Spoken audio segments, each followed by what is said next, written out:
Comment peut-on nous faire croire qu'une infime majorité peut avoir tous les pouvoirs, avec un Macron ventriloque dont je parlais tout à l'heure, qui vous dit « vous m'avez élu ». Il y a quelque temps, vous ne savez pas pourquoi vous m'avez élu, mais parce que vous aviez peur du diable que je vous ai présenté en face, et maintenant vous devez m'obéir comme des esclaves. Donc ce sont les rois, la lignée des rois, qui a fait les peuples. Et alors là, les deux propagandes, c'est le dieu écologique. Les écologistes sont les ennemis de la nature. Il suffit d'aller dans toutes les autres directives du gouvernement. La haine, notamment la nature. Il y a une nature masculine, une nature féminine. Ça, c'est aussi vieux que le monde. Ça, c'est universel. Eh bien, on vous dit que non. Donc le but, c'est le pouvoir, rien que le pouvoir, tout le pouvoir. C'est que le triangle, ce delta lumineux, est sur l'autel maçonnique est en face, quand vous rentrez dans une loge, et il doit être éclairé, c'est le seul symbole qui doit être éclairé tout le temps de la tenue. C'est-à-dire, c'est l'équivalent du Saint-Sacrement. Cherchez l'erreur. Voilà. Et donc, on est dans une histoire de singerie, si vous voulez. Saint-Sacrement avec la petite lumière. Voilà, à côté présence réelle. C'est ça. Présence réelle. Arnaud Upinski, vous êtes épistémologue. C'est l'étude critique des sciences. Vous êtes linguiste, vous êtes mathématicien et vous êtes docteur en philosophie. La science commence par l'étonnement. C'est ce qu'Aristote a dit. Est-ce que c'est parce que le peuple français n'a pas suffisamment douté des hommes politiques que la France est dans l'état d'effondrement dans lequel elle se trouve aujourd'hui? D'abord, l'étonnement ne conduit pas au doute. Puisque la science commence par l'étonnement, et la science, en tant que science, est une certitude. Alors oui, dans tout ce que vous dites, l'épistémologie, c'est le tribunal des sciences, c'est justement une réflexion sur la science pour voir. Et là, on m'a demandé d'intervenir pour le carbone 14. Quand vous avez deux équipes qui se réclament de la science pour dire l'inverse, c'est qu'il y a un problème.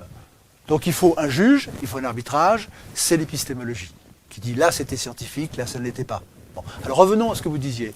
Bon, le peuple n'a-t-il pas assez douté Bon, toute notre civilisation est basée sur la vérité. C'est la seule civilisation qui est basée sur la vérité. Les Grecs, c'est la science, c'est la vérité. Le christianisme, Jésus a dit, je suis la voie, la vérité.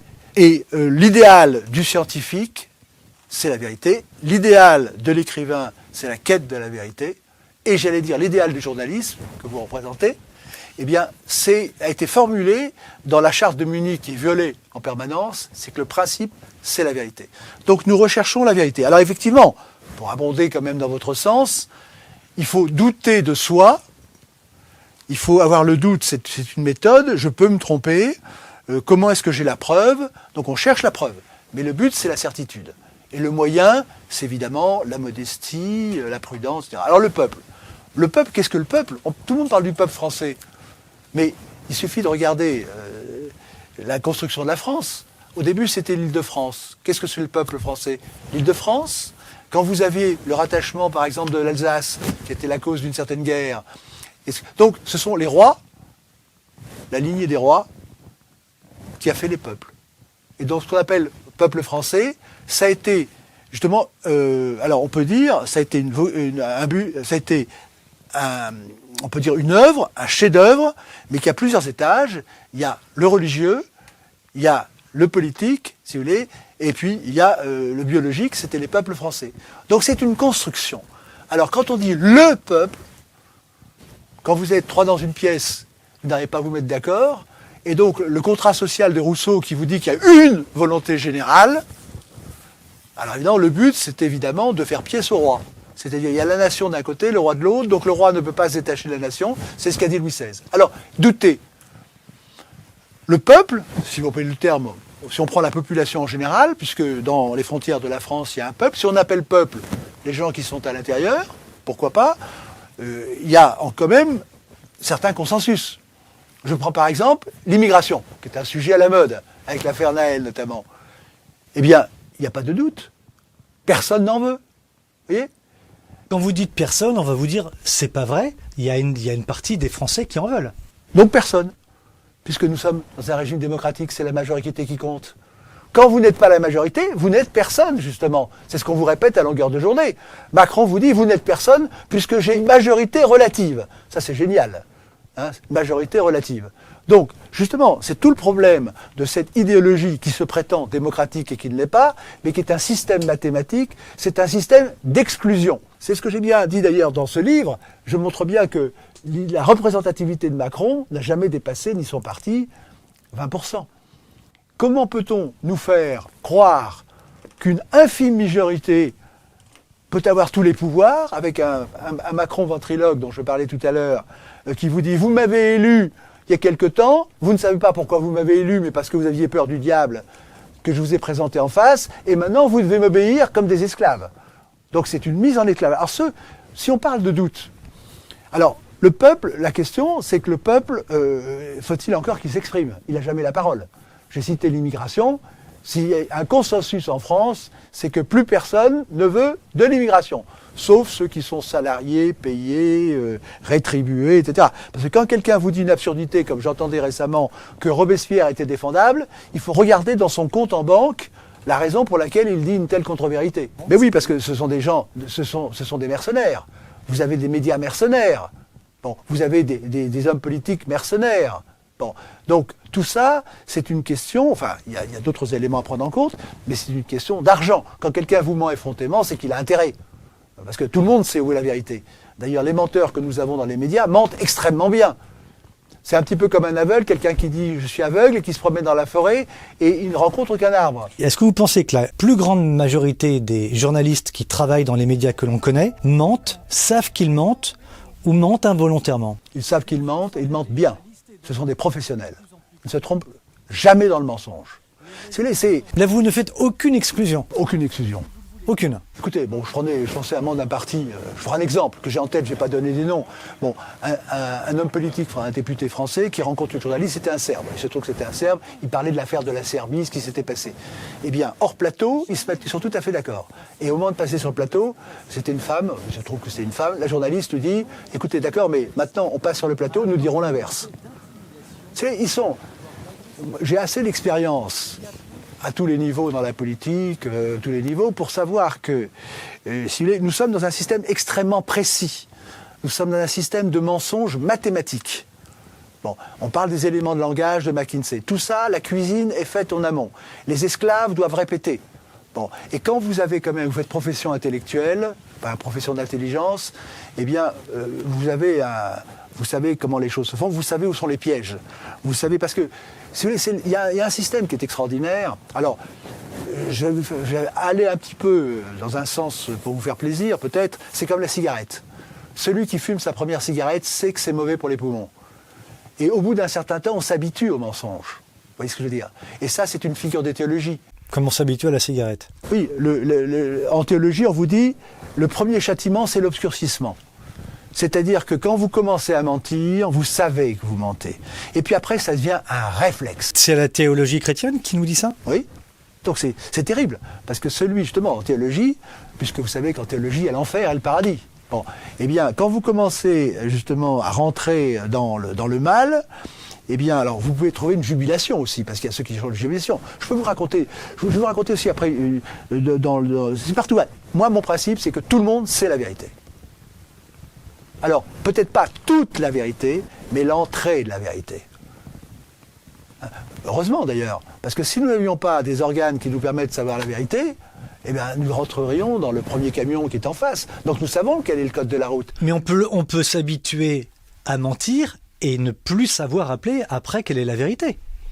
Non, mais nous savons où est la vérité, parce que moi je le sais, par exemple pour l'affaire du coronavirus, j'ai rencontré tout le monde, moi j'ai vu tout le monde. Alors qu'est-ce que je fais? Je l'ai fait, je pourrais vous donner la liste. Hein. Bon, je vois quelqu'un, quand vous voulez que l'enfer s'arrête, si vous voulez, parce qu'il y a un enfer actuellement, il y a un drame dans tous les domaines, si vous voulez. Les gens souffrent énormément, moralement, physiquement, intellectuellement. Je vous donne un exemple tout bête. Bon. Le ticket de caisse, pas la peine d'avoir fait des études supérieures. Un ticket de caisse, c'est simple. Tout le monde sait ce que c'est qu'un ticket de caisse. Bon, là, nous sommes le 1er août, et tous les médias nous disent, en mentant en permanence, maintenant, vous n'aurez plus le ticket automatiquement. C'est déjà un mensonge. Déjà, il fallait le demander depuis un certain temps. Premier mensonge. C'est pas la peine de sortir de Saint-Cyr pour comprendre que c'est un mensonge. Deuxièmement, bon. Après, ils vous essaient de vous donner une raison. Ils vous disent qu'on va éviter des tonnes et des tonnes et des tonnes de papier, etc. Super mensonge.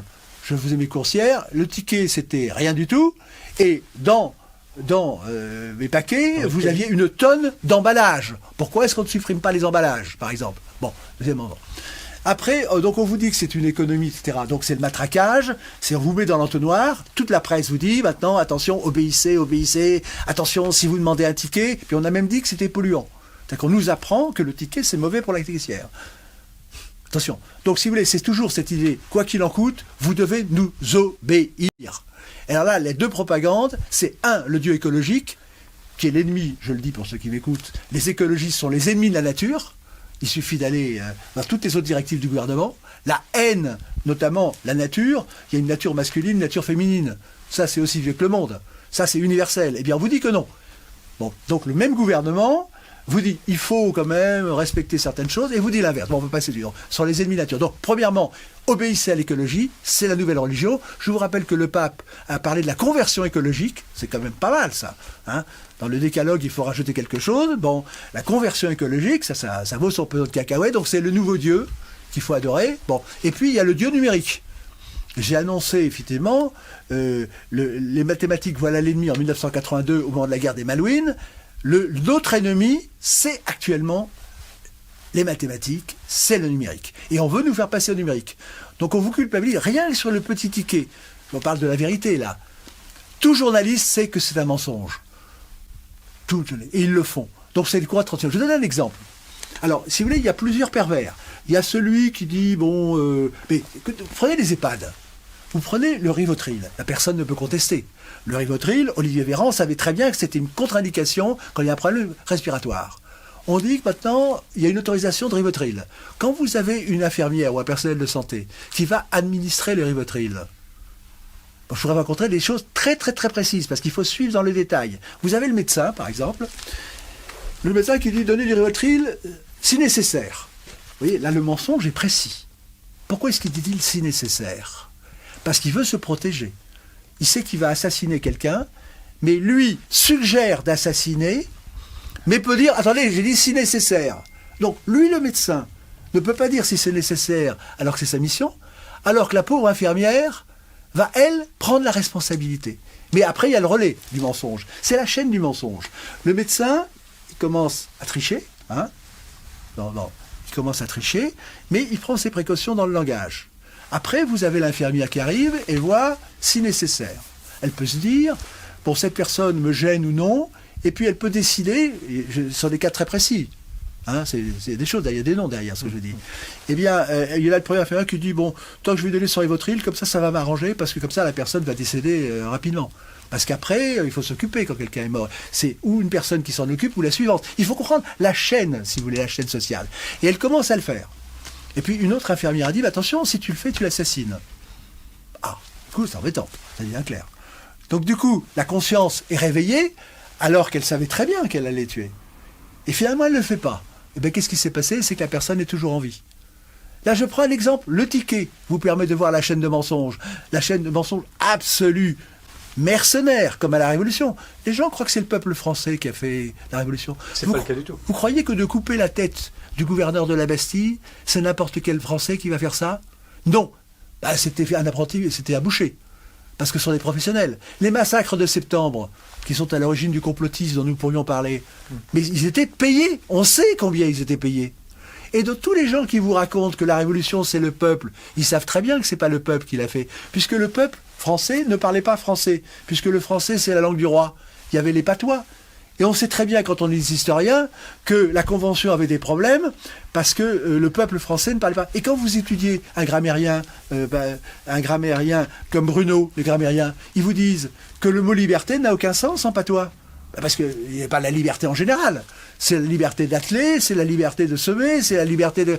Donc si vous voulez, nous voyons que les vérités particulières font des mensonges généraux. Puis on les a bien sûr massacrés et on a mis le feu. La France n'a jamais exterminé un peuple. La France n'a pas inventé la solution finale. Très tôt, il décide de l'extermination. Mais vous savez, ce n'est pas une spécificité de la Révolution française. La France est un des rares pays au monde à n'avoir jamais cédé à la tentation totalitaire. C'est des cris épouvantables dans la campagne et il faudra attendre le soir pour que des gens viennent constater, n'est-ce pas ? La France n'a pas commis de crimes contre l'humanité. La France n'a pas commis de génocide. On a poussé jusqu'au bout l'expérience en Vendée parce qu'on a voulu en faire un laboratoire. Ils ont entassé des fagots de bois, de fournis à l'entrée de la caverne et ils ont tout fait brûler, hommes, femmes, enfants. Nous avons retrouvé l'intégralité du dossier. Donc vous me dites, Arnaud Upinski, la Révolution assiste à une grosse mensonge, comme aurait pu dire Louis de Funès, c'est ça? Oui, la Révolution, c'est vraiment le mensonge des mensonges, c'est le mensonge fondateur, le crime fondateur. Bon. Et comme il y a des critères extrêmement simples. Et bon, il y aura un symbole que je vais mettre en évidence un de ces jours, c'est que on nous dit le peuple se soulève pour prendre le pouvoir d'une tyrannie. Même certains croient qu'il y avait l'esclavage encore avant la Révolution. Alors déjà, la Révolution, alors on peut le prendre, tout dépend du temps que vous m'accordez, mais le mensonge... On a du temps. On a du temps. Bon. Alors, déjà je vais prendre une image choc, n'est-ce pas, pour maintenir l'écoute, c'est que la fameuse prise de la Bastille, qui est un mensonge intégral. Bon. Et le 14 juillet, c'est la honte intégrale. C'est la honte de l'intelligence, c'est bon. Je vous en dire deux mots. Bon. Eh bien, dans la prise de la Bastille, vous prenez, évidemment, la Bastille, c'est ce que disait Chateaubriand, qui était présent lors de la prise de la Bastille. Il a dit, si le gouverneur n'avait pas ouvert les portes, eh bien, la Bastille n'aurait pas été prise. Donc déjà, c'est pas la prise de la Bastille. Bon, c'était un petit nombre d'invalides en plus. Et puis il y avait 7 personnes, il y avait 4 faussaires. Enfin, mais la Bastille a été prise non pas comme symbole de ci ou ça. Ça a été un symbole mis en scène, mais c'était parce qu'il fallait prendre la poudre. Et le reste de la poudre, c'était les fusils qui étaient aux Invalides. Donc on voit bien qu'il y avait un plan préétabli. Mais en plus, c'est pas le peuple qui a pris la Bastille, c'est les gardes françaises. Ce sont des troupes de ligne. Le symbole ignominieux, c'est que le gouverneur de la Bastille, perdant la tête avant qu'on lui coupe, dit que se rend finalement en demandant la vie sauve pour lui et pour ces quelques invalides qu'il y avait là. Alors ça lui est accordé par, non pas le peuple lui accorde, et le fameux peuple qui veut rien dire, et effectivement vous avez un apprenti à boucher qui va lui couper la tête. C'est pas le peuple qui coupe la tête. Les gens normaux ne font pas ce genre d'ignominie. Bon, on lui coupe la tête, donc c'est absolument ignoble. Bon. Et alors après, la prise de la Bastille était tellement ignominieuse, je continue le symbole, puisque nous sommes dans le mensonge des symboles, et que la Révolution française, c'est vraiment le mensonge qui nous met en esclavage, parce que nous sommes en esclavage au nom de cette prétendue liberté. Je vous rappelle, pour ne pas oublier, que Machiavel disait bien que la France était un pays hérissé de liberté, avec un S. Parce que la liberté au singulier, c'est la suppression de toutes les libertés, forcément. La liberté, elle est plurielle. La vôtre n'est pas la mienne, etc. Alors déjà, le 14 juillet, c'est une imposture totale. C'est une imposture totale. Ça n'a pas été la prise de la Bastille, c'est les troupes qui étaient réglées. Enfin, je ne vais pas vous raconter l'histoire des gardes français. Donc Arnaud Upinski, le 14 juillet, quand on fait, pardonnez-moi l'expression, péter des feux d'artifice partout en France, on fête le mensonge. On fête l'acte le plus honteux, la trahison, le reniement, la honte totale. On parlera de la Marseillaise si vous voulez. Parce que si on apprend aux Français, on ne leur apprend plus ni à lire ni à écrire, on ne leur apprend plus la grammaire, mais on ne leur apprend surtout pas les symboles. Parce que les symboles ont un sens. Alors continuons sur la prise de la Bastille, puisque vous m'y invitez et que vous avez dit qu'on avait du temps. Alors, vous avez un an après le 14 juillet 1789, ça la plupart des Français le savent, eh bien c'est le 14 juillet 1790. Plus un. Bon. Alors qu'est-ce qui s'est passé? Il y a eu la fête de la Fédération. Et qui a eu lieu au fameux Champ de Mars, où maintenant, qui doit peut-être être fermé. Alors, je ne vais pas vous raconter toute l'alchimie de la Révolution, parce que c'est une imposture absolument totale. C'est-à-dire que c'est une prise du pouvoir pour en faire une monarchie absolue. Parce que nous sommes dans une monarchie absolue. C'est-à-dire que le roi de France n'avait pas le droit de changer notamment les coutumes. Vous me le rappellerez par là.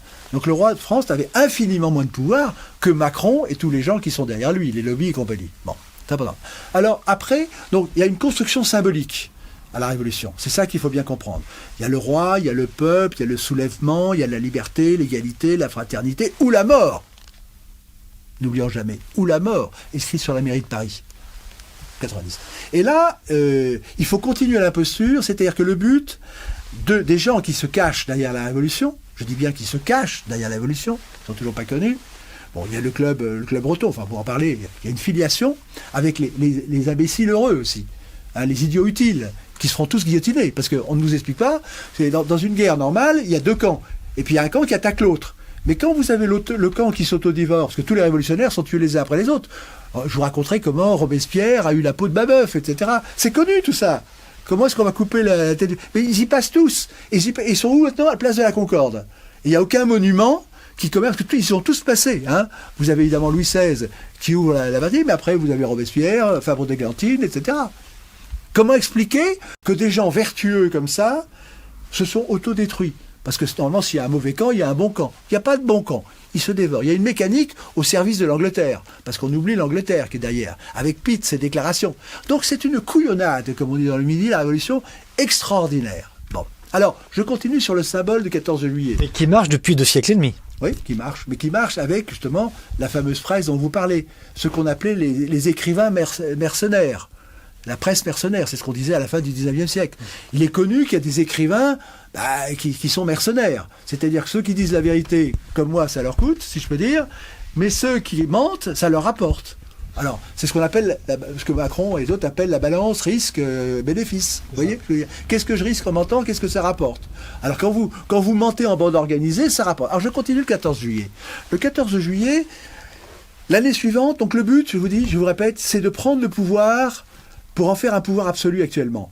Et il y a une phrase de Cambon qui est extraordinaire. Après le 21 janvier 1793, il dit « Nous avons brûlé le vaisseau qui nous a permis d'accéder à l'île de la Liberté ».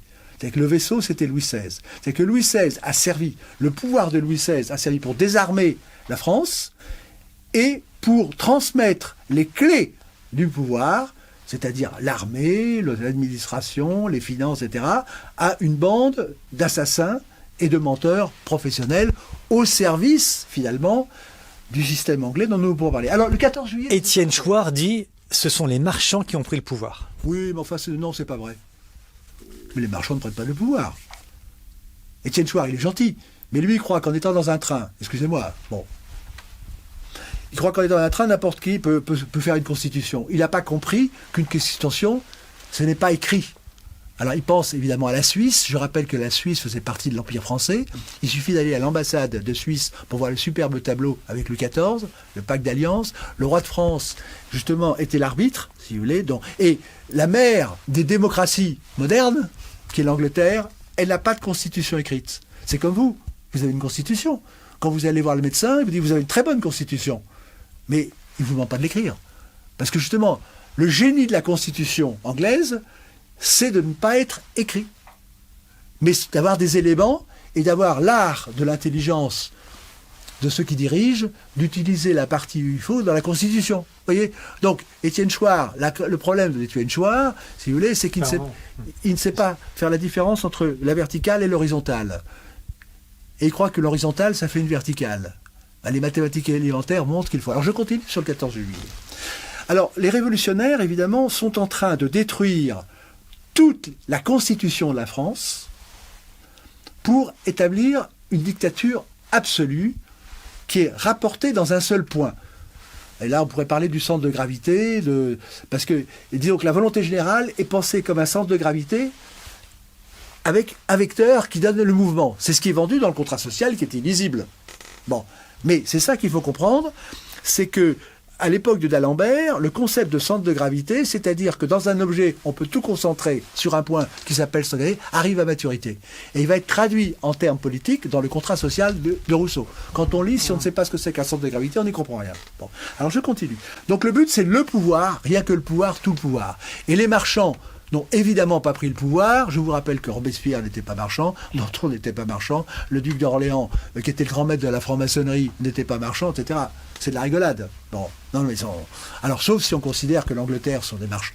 Enfin, la City, c'est autre chose que des marchands, c'est quand même de la finance. Et la finance, c'est Mammon. Et Mammon, c'est l'alter ego de Dieu à l'envers. Bon, donc il faut faire un petit peu de théologie. C'est ce que disait Talleyrand, d'ailleurs. Il disait, ce qui m'a le plus appris, c'est la théologie. Alors je continue, nous sommes toujours en route pour le 14 juillet 1790. Alors là, il faut faire une alchimie, c'est-à-dire remplacer la constitution de la France qui était faite de nations, parce que dire que la France est une nation, c'est un contresens, c'est un mensonge. La France n'est pas une nation, c'est un empire. C'est le terme qui était utilisé au moment de la Révolution. Quand vous prenez Mirabeau, Mirabeau parle de l'empire. plus que la nation. Pourquoi? Parce que si vous allez, par exemple, dans cette nouvelle imposture qui est l'Institut de France, c'est que c'est Napoléon qui a créé l'Institut de France. Donc il fait croire qu'il a fait l'Institut de France. Quand vous allez sous la coupole, vous avez le buste de Napoléon, qui est une imposture.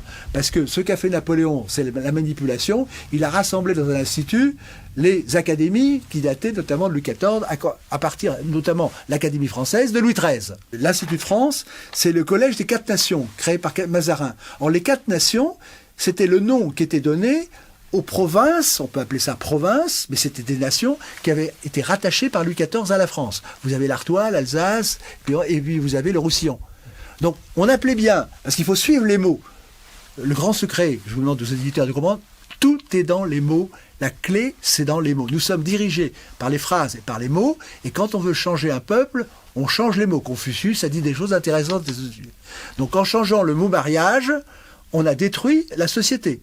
Mais il suffit d'imposer une chose illégale, parce que le mot mariage est anticonstitutionnel, puisqu'il n'appartient pas, le mot appartient au peuple et pas au gouvernement.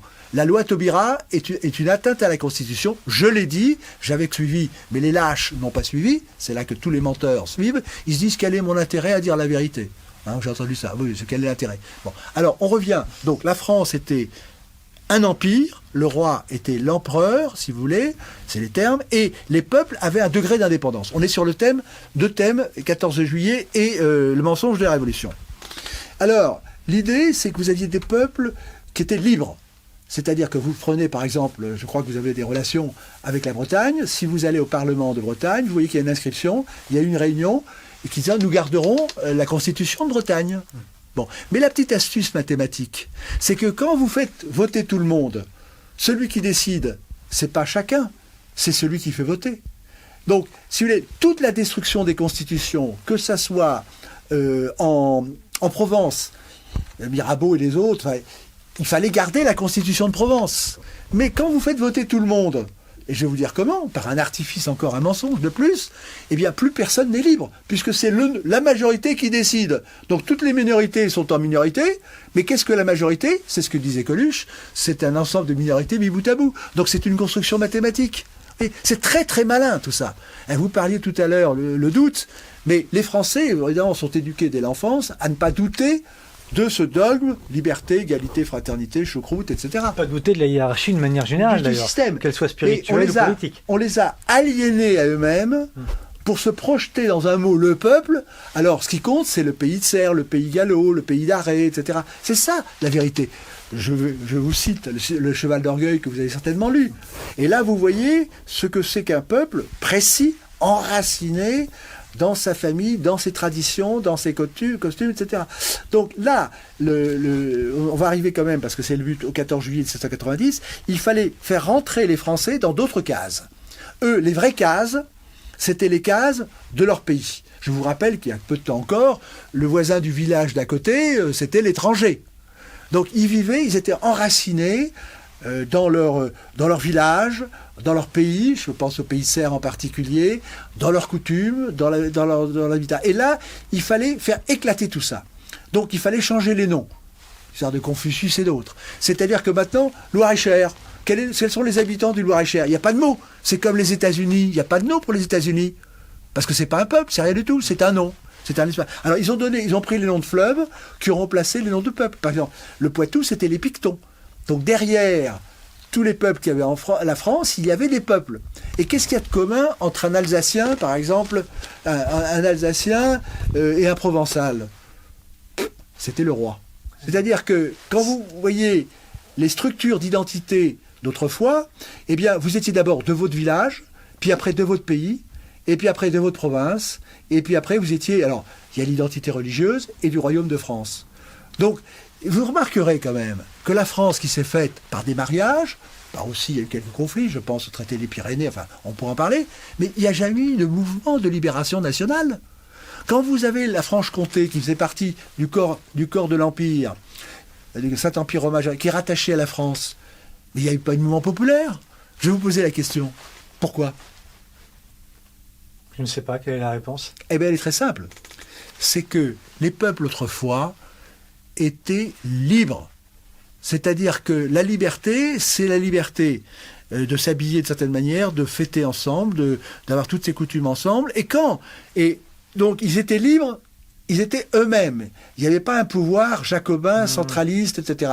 Et donc, quand ils changeaient de souverain en haut, ça ne changeait rien à leur vie personnelle. Bah oui, que vous soyez rattaché à l'empereur d'Allemagne, au roi de France, ça ne changeait pas grand-chose. C'est-à-dire, on continuait à vivre de la même manière, on s'administrait de la même manière, et le roi n'avait pas le droit de changer les coutumes. Il faisait des ordonnances.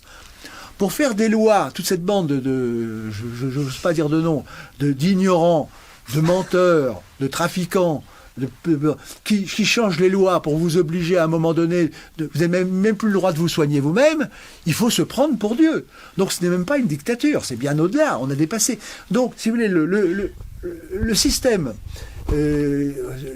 si vous voulez, la politique, le système idéal, c'est ce que je dis dans certaines conférences du 1 avril, c'était le système politique idéal, c'est l'idéal sans système, c'est-à-dire organique. C'est le corps qui s'exprime lui-même, si vous voulez. Et donc, sur des siècles.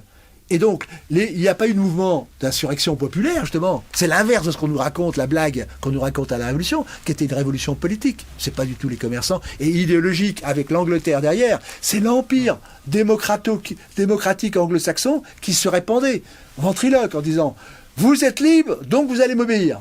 C'est très malin, c'est tellement simple et bête. Et donc, il n'y a pas eu d'insurrection parce qu'il y avait le respect de l'identité de ces peuples. Et donc, à la Révolution, il faut détruire toutes les identités pour créer une seule identité qu'on va appeler nation et qui est en fait une individualisation, c'est-à-dire une poussière d'individus qui vont devoir obéir. Et je vous dis, ce qui est extraordinaire, c'est que ce que 12 siècles de royauté avaient préservé, c'est-à-dire l'identité des costumes, des habitats, de la cuisine, et que l'on voit quand on se promène en France, on voit bien que c'est différent. C'est pas la majorité qui a décidé que tout le monde faisait des bâtiments identiques. Les nouvelles gendarmeries, les cubes, les HLM, les cages à lapins, comme les appellent les gens. Ça, c'est ce qu'a apporté la Révolution. Une seule majorité, donc tous identiques. Et puisqu'il n'y a qu'une décision. Donc tout le monde est d'accord pour décider de ne plus être personne. Mais c'est tellement bête, si vous voulez. C'est tellement abrutissant. Heureusement, maintenant, quand même, la population dans son ensemble commence à voir qu'il y a quelque chose qui ne fonctionne pas. Voilà. Bon. Et alors, le plan d'invasion Macron, de disséminer partout l'immigration, puisque c'est le principe du cancer, quand il y a un cancer quelque part, pour sauver le malade, ça c'est la médecine Macron, il faut répandre partout, il faut métastaser partout. Non mais, c'est tellement bête. Et là, je vous dis, quand même, vous prenez les journalistes, je reviens, ce sont tous des menteurs conscients. Parce que, pour deux raisons. D'abord, parce que la réalité, elle crève les yeux. Elle crève les yeux. Bon. Quand vous enfermez les gens chez eux, ben, il est évident que ça ne s'est jamais fait dans l'histoire de l'humanité. Quand vous êtes quand même, vous êtes en nombre, quand il y a une épidémie, le menteur en chef Macron nous a fait croire qu'ils étaient surpris par l'épidémie. Attendez, le serment d'Hippocrate, c'est celui qui a fait le premier traité des épidémies. On sait ce que c'est. En plus, c'était une grippe comme la grippe de Hong Kong, une grippe certes de Wuhan, qui tuait, qui mourait, bien entendu. Mais c'était pas nouveau. Mais il fallait faire peur. Nous sommes en guerre. Encore un mensonge. Le journaliste, on sait très bien ce qu'on fait à l'école de journaliste, si vous répétez ce que dit le voisin, mais quand même. Nous sommes en guerre sans doute, le pouvoir politique contre le peuple. Oui, alors ça on peut le dire, mais ça c'est la face, effectivement, la deuxième version, si vous voulez, la vue supérieure. Mais quand il dit ça, je prends un exemple. Un journaliste, c'est ce que c'est que la guerre. Il a un dictionnaire d'ailleurs. Bon. Le président dit « nous sommes en guerre ». C'est qui contre qui? Alors, il dit contre une chose invisible, insaisissable, etc. Donc déjà, il a le poisson, si je peux dire. Mais, bon, nous sommes en guerre. Bon. Ah ben, en guerre, normalement, si nous sommes en guerre médicale, ben, qu'est-ce qui doit s'occuper de la guerre? C'est l'armée. Je vous rappelle qu'il y a des corps de santé. C'est-à-dire que quand vous voulez reconstruire Notre-Dame, vous prenez un général. Mais quand il y a une épidémie, vous oubliez l'hôpital Bégin, par exemple. Mais quand même, au 3e millénaire, il y a des gens qui sont payés pour penser très cher. Et évidemment, il y avait des gens qui devaient se dire, si jamais il y a une épidémie, qu'est-ce qu'on fait? Donc il y a forcément des règles à suivre. Hein, c'est comme sur la route, il y a des codes de la route. il y a le code de la santé. Et quand vous étudiez, je l'ai dit, dans ma lettre, réponse du peuple français au président Macron sur l'épidémie qui était portée par les Gilets jaunes, c'est pour ça que je vous dis, je vois bien que le mensonge est patent. Quand vous avez quelqu'un en face et que vous lui dites la vérité, il n'en veut pas. Donc ce sont tous des menteurs. Bon, tous. Bon, tous. Et je veux bien vous les prendre un par un. Bon. Eh bien, quand vous avez cette guerre, normalement, eh bien, à un moment donné, donc il y a une procédure qui était prévue pour les épidémies, que j'ai regardée, que j'ai publiée. Eh bien, personne ne l'a vu, bizarrement. C'est comme ce livre. Bon.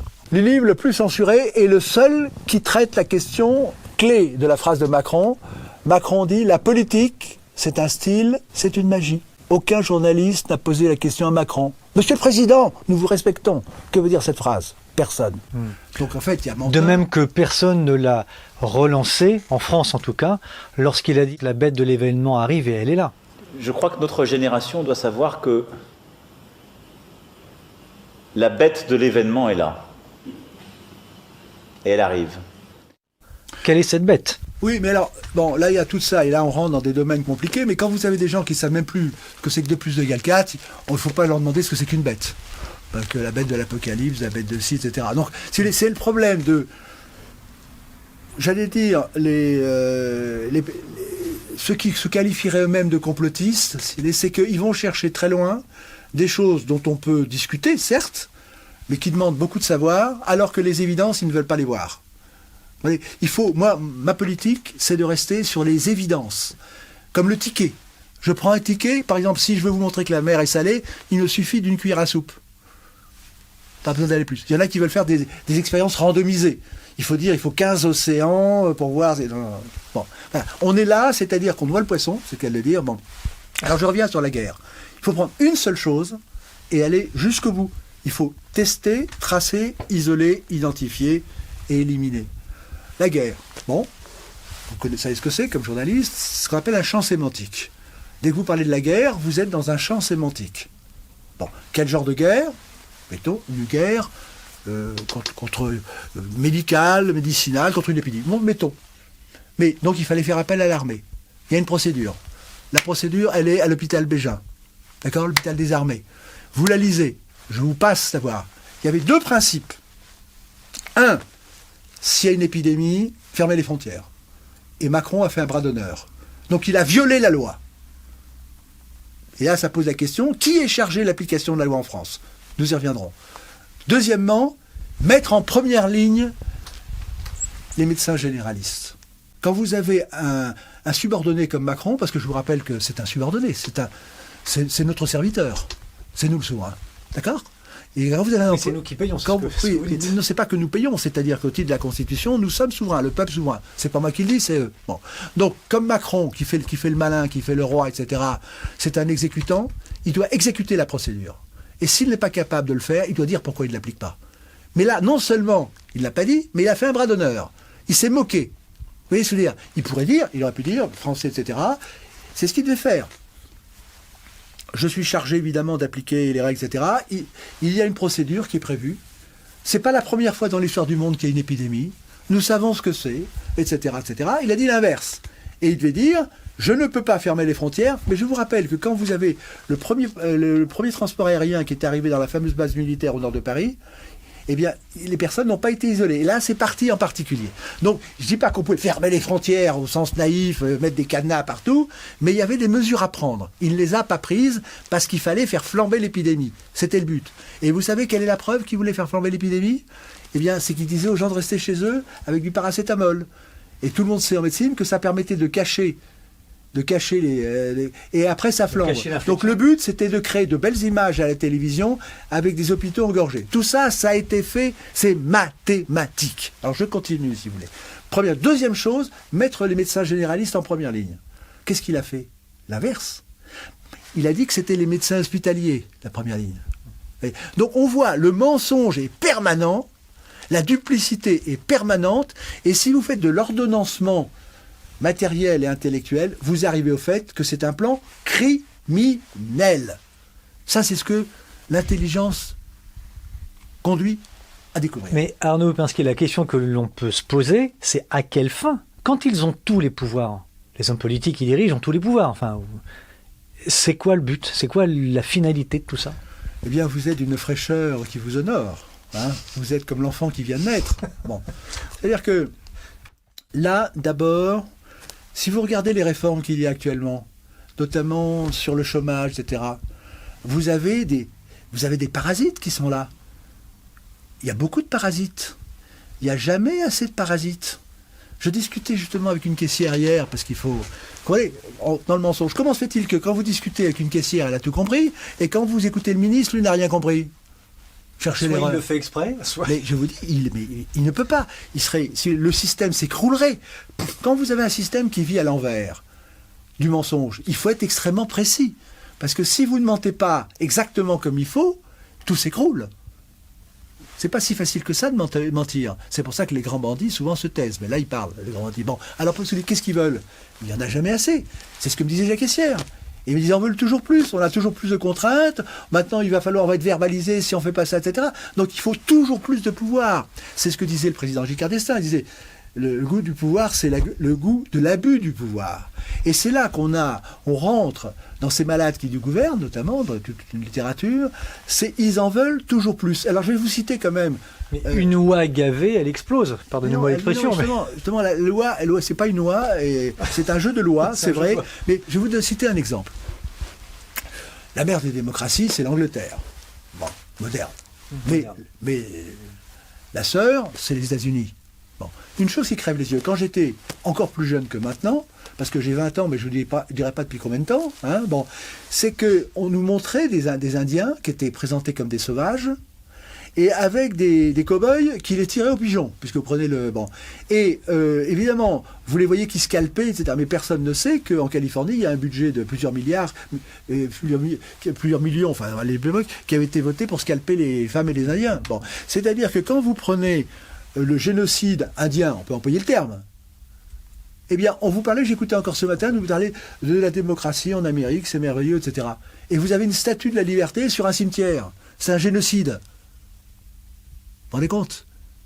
Eh bien ça, on ne le voit pas. Alors vous dites, c'est là que je voulais en venir, vous dites, mais à un moment donné, c'est gavé. Eh bien, votre raisonnement, c'était un raisonnement d'Indien. Donc, quelqu'un de sain et d'honnête, si vous voulez, Et les Indiens, qui étaient des gens qui étaient tout à fait différents des cow-boys, si je peux dire, ils ne comprenaient pas. C'est très bien raconté par Alexis de Tocqueville, dans De la démocratie en Amérique. Il dit que les Indiens vont disparaître, et que les Africains, donc les esclaves, vont prospérer. Et il disait, excusez les chastes oreilles, il disait parce que les Indiens sont des hommes libres et les autres accepteront d'obéir. C'est pas moi qui le dis, c'est Tocqueville, il y a prescription. Bon, eh bien, vous mettez à la place d'un Indien. Tocqueville explique que les Indiens vivaient la nature et que les colons anglo-saxons et compagnie, les puritains, les gens purs, et on vous parlera du Thanksgiving Day si vous voulez, parce que la vérité, elle est là devant nos yeux. Mais tout est fait pour nous empêcher de voir. C'est ce que disait Tartuffe. Je l'ai mis en état de tout voir et de rien croire. Toute l'astuce de ceux qui nous gouvernent, c'est de nous aveugler. On a tout sous les yeux, mais ils nous empêchent de voir. Bon, alors l'Indien, je ne comprenais pas. Il était quand même légitime, l'Indien. Il était chez lui. Et puis il y a des gens, des démocrates qui arrivent. C'est ça, les démocrates qui arrivent. Génial. Et alors, eux, comme ils vivaient de la nature, les colons faisaient du bruit, et les Indiens devaient constamment reculer, parce que les animaux reculaient devant le bruit. Et Tocqueville dit cette phrase terrible, ils rencontraient la guerre parce qu'ils se battaient entre eux, n'est-ce pas? Et ils en oubliaient même ce qu'ils étaient. C'est ce qui est en train de nous arriver. Je vous dis que maintenant, les Français sont en train d'être comme les Indiens, ils ont oublié ce qu'étaient les peuples libres de France. On le voit dans les costumes, dans l'habillement, dans tout ce qu'ils font, etc. Mais je continue. Ils avaient un droit très intelligent, les Indiens d'ailleurs. Quand ils vendent Manhattan, qui est un nom indien, quand un Indien vendait à un autre Indien, il vendait pour une destination. Si celui auquel il avait vendu le bien changeait de destination, la vente était cassée. Et donc maintenant, quand on voit ce qui se passe à Manhattan, les Indiens pourraient peut-être récupérer. Mais il n'y a pas de droit. L'état de droit, il n'y a pas de droit pour les Indiens. Cela, il n'y a pas de droit mort ou vaincu. Alors je continue. Et il y avait un Indien qui a cette phrase terrible. Et qu'il faut que nous méditions bien vis-à-vis de notre situation actuellement, notamment en Ukraine, avec l'OTAN qui avance sans cesse. Il avait cette phrase qu'il ne faut jamais oublier vis-à-vis des Anglo-Saxons, de la perfide Albion et de compagnie. Pourquoi veulent-ils tout? Et avec les Indiens, ils sont allés jusqu'au bout. Plus d'Indiens. Et c'est ça qui nous attend et que nous avons. Ils veulent tout. Alors après, pourquoi veulent-ils tout? Alors on va passer la question théologique, etc., etc. Mais on pourrait prendre une figure de théologie, puisque vous voulez la bête. Hein, je ne vais pas rentrer dans cette idée de bête, mais la bête, elle veut tout.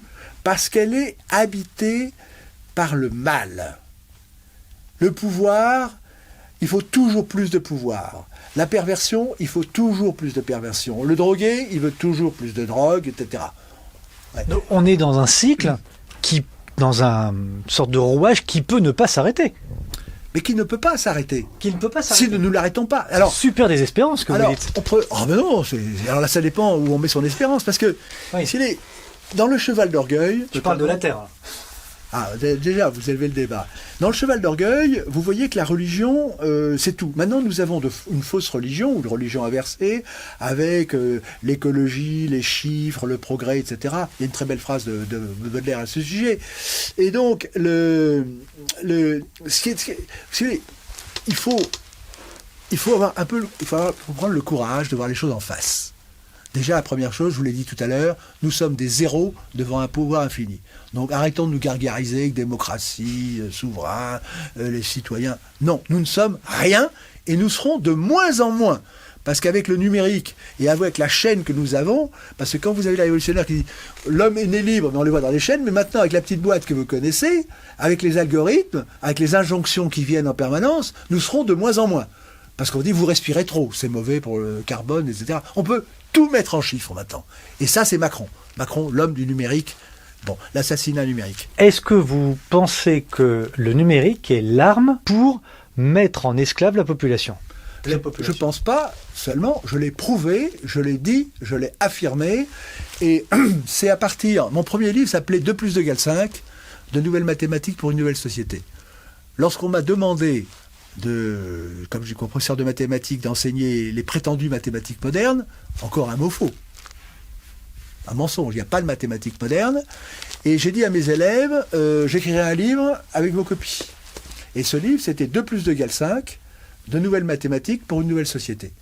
Donc je disais bien que derrière la réforme des mathématiques modernes, il y avait une nouvelle société qui était formatée, qui était en cours de fabrication, et ça va nous ramener à la question que vous avez posée.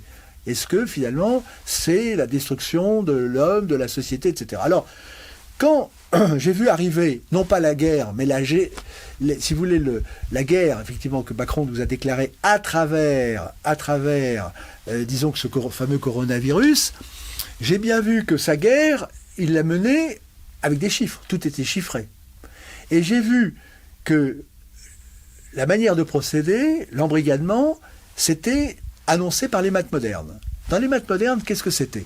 Là, je suis en train de vous parler des mathématiques. Les mathématiques modernes, évidemment, détruisaient la beauté des mathématiques réelles.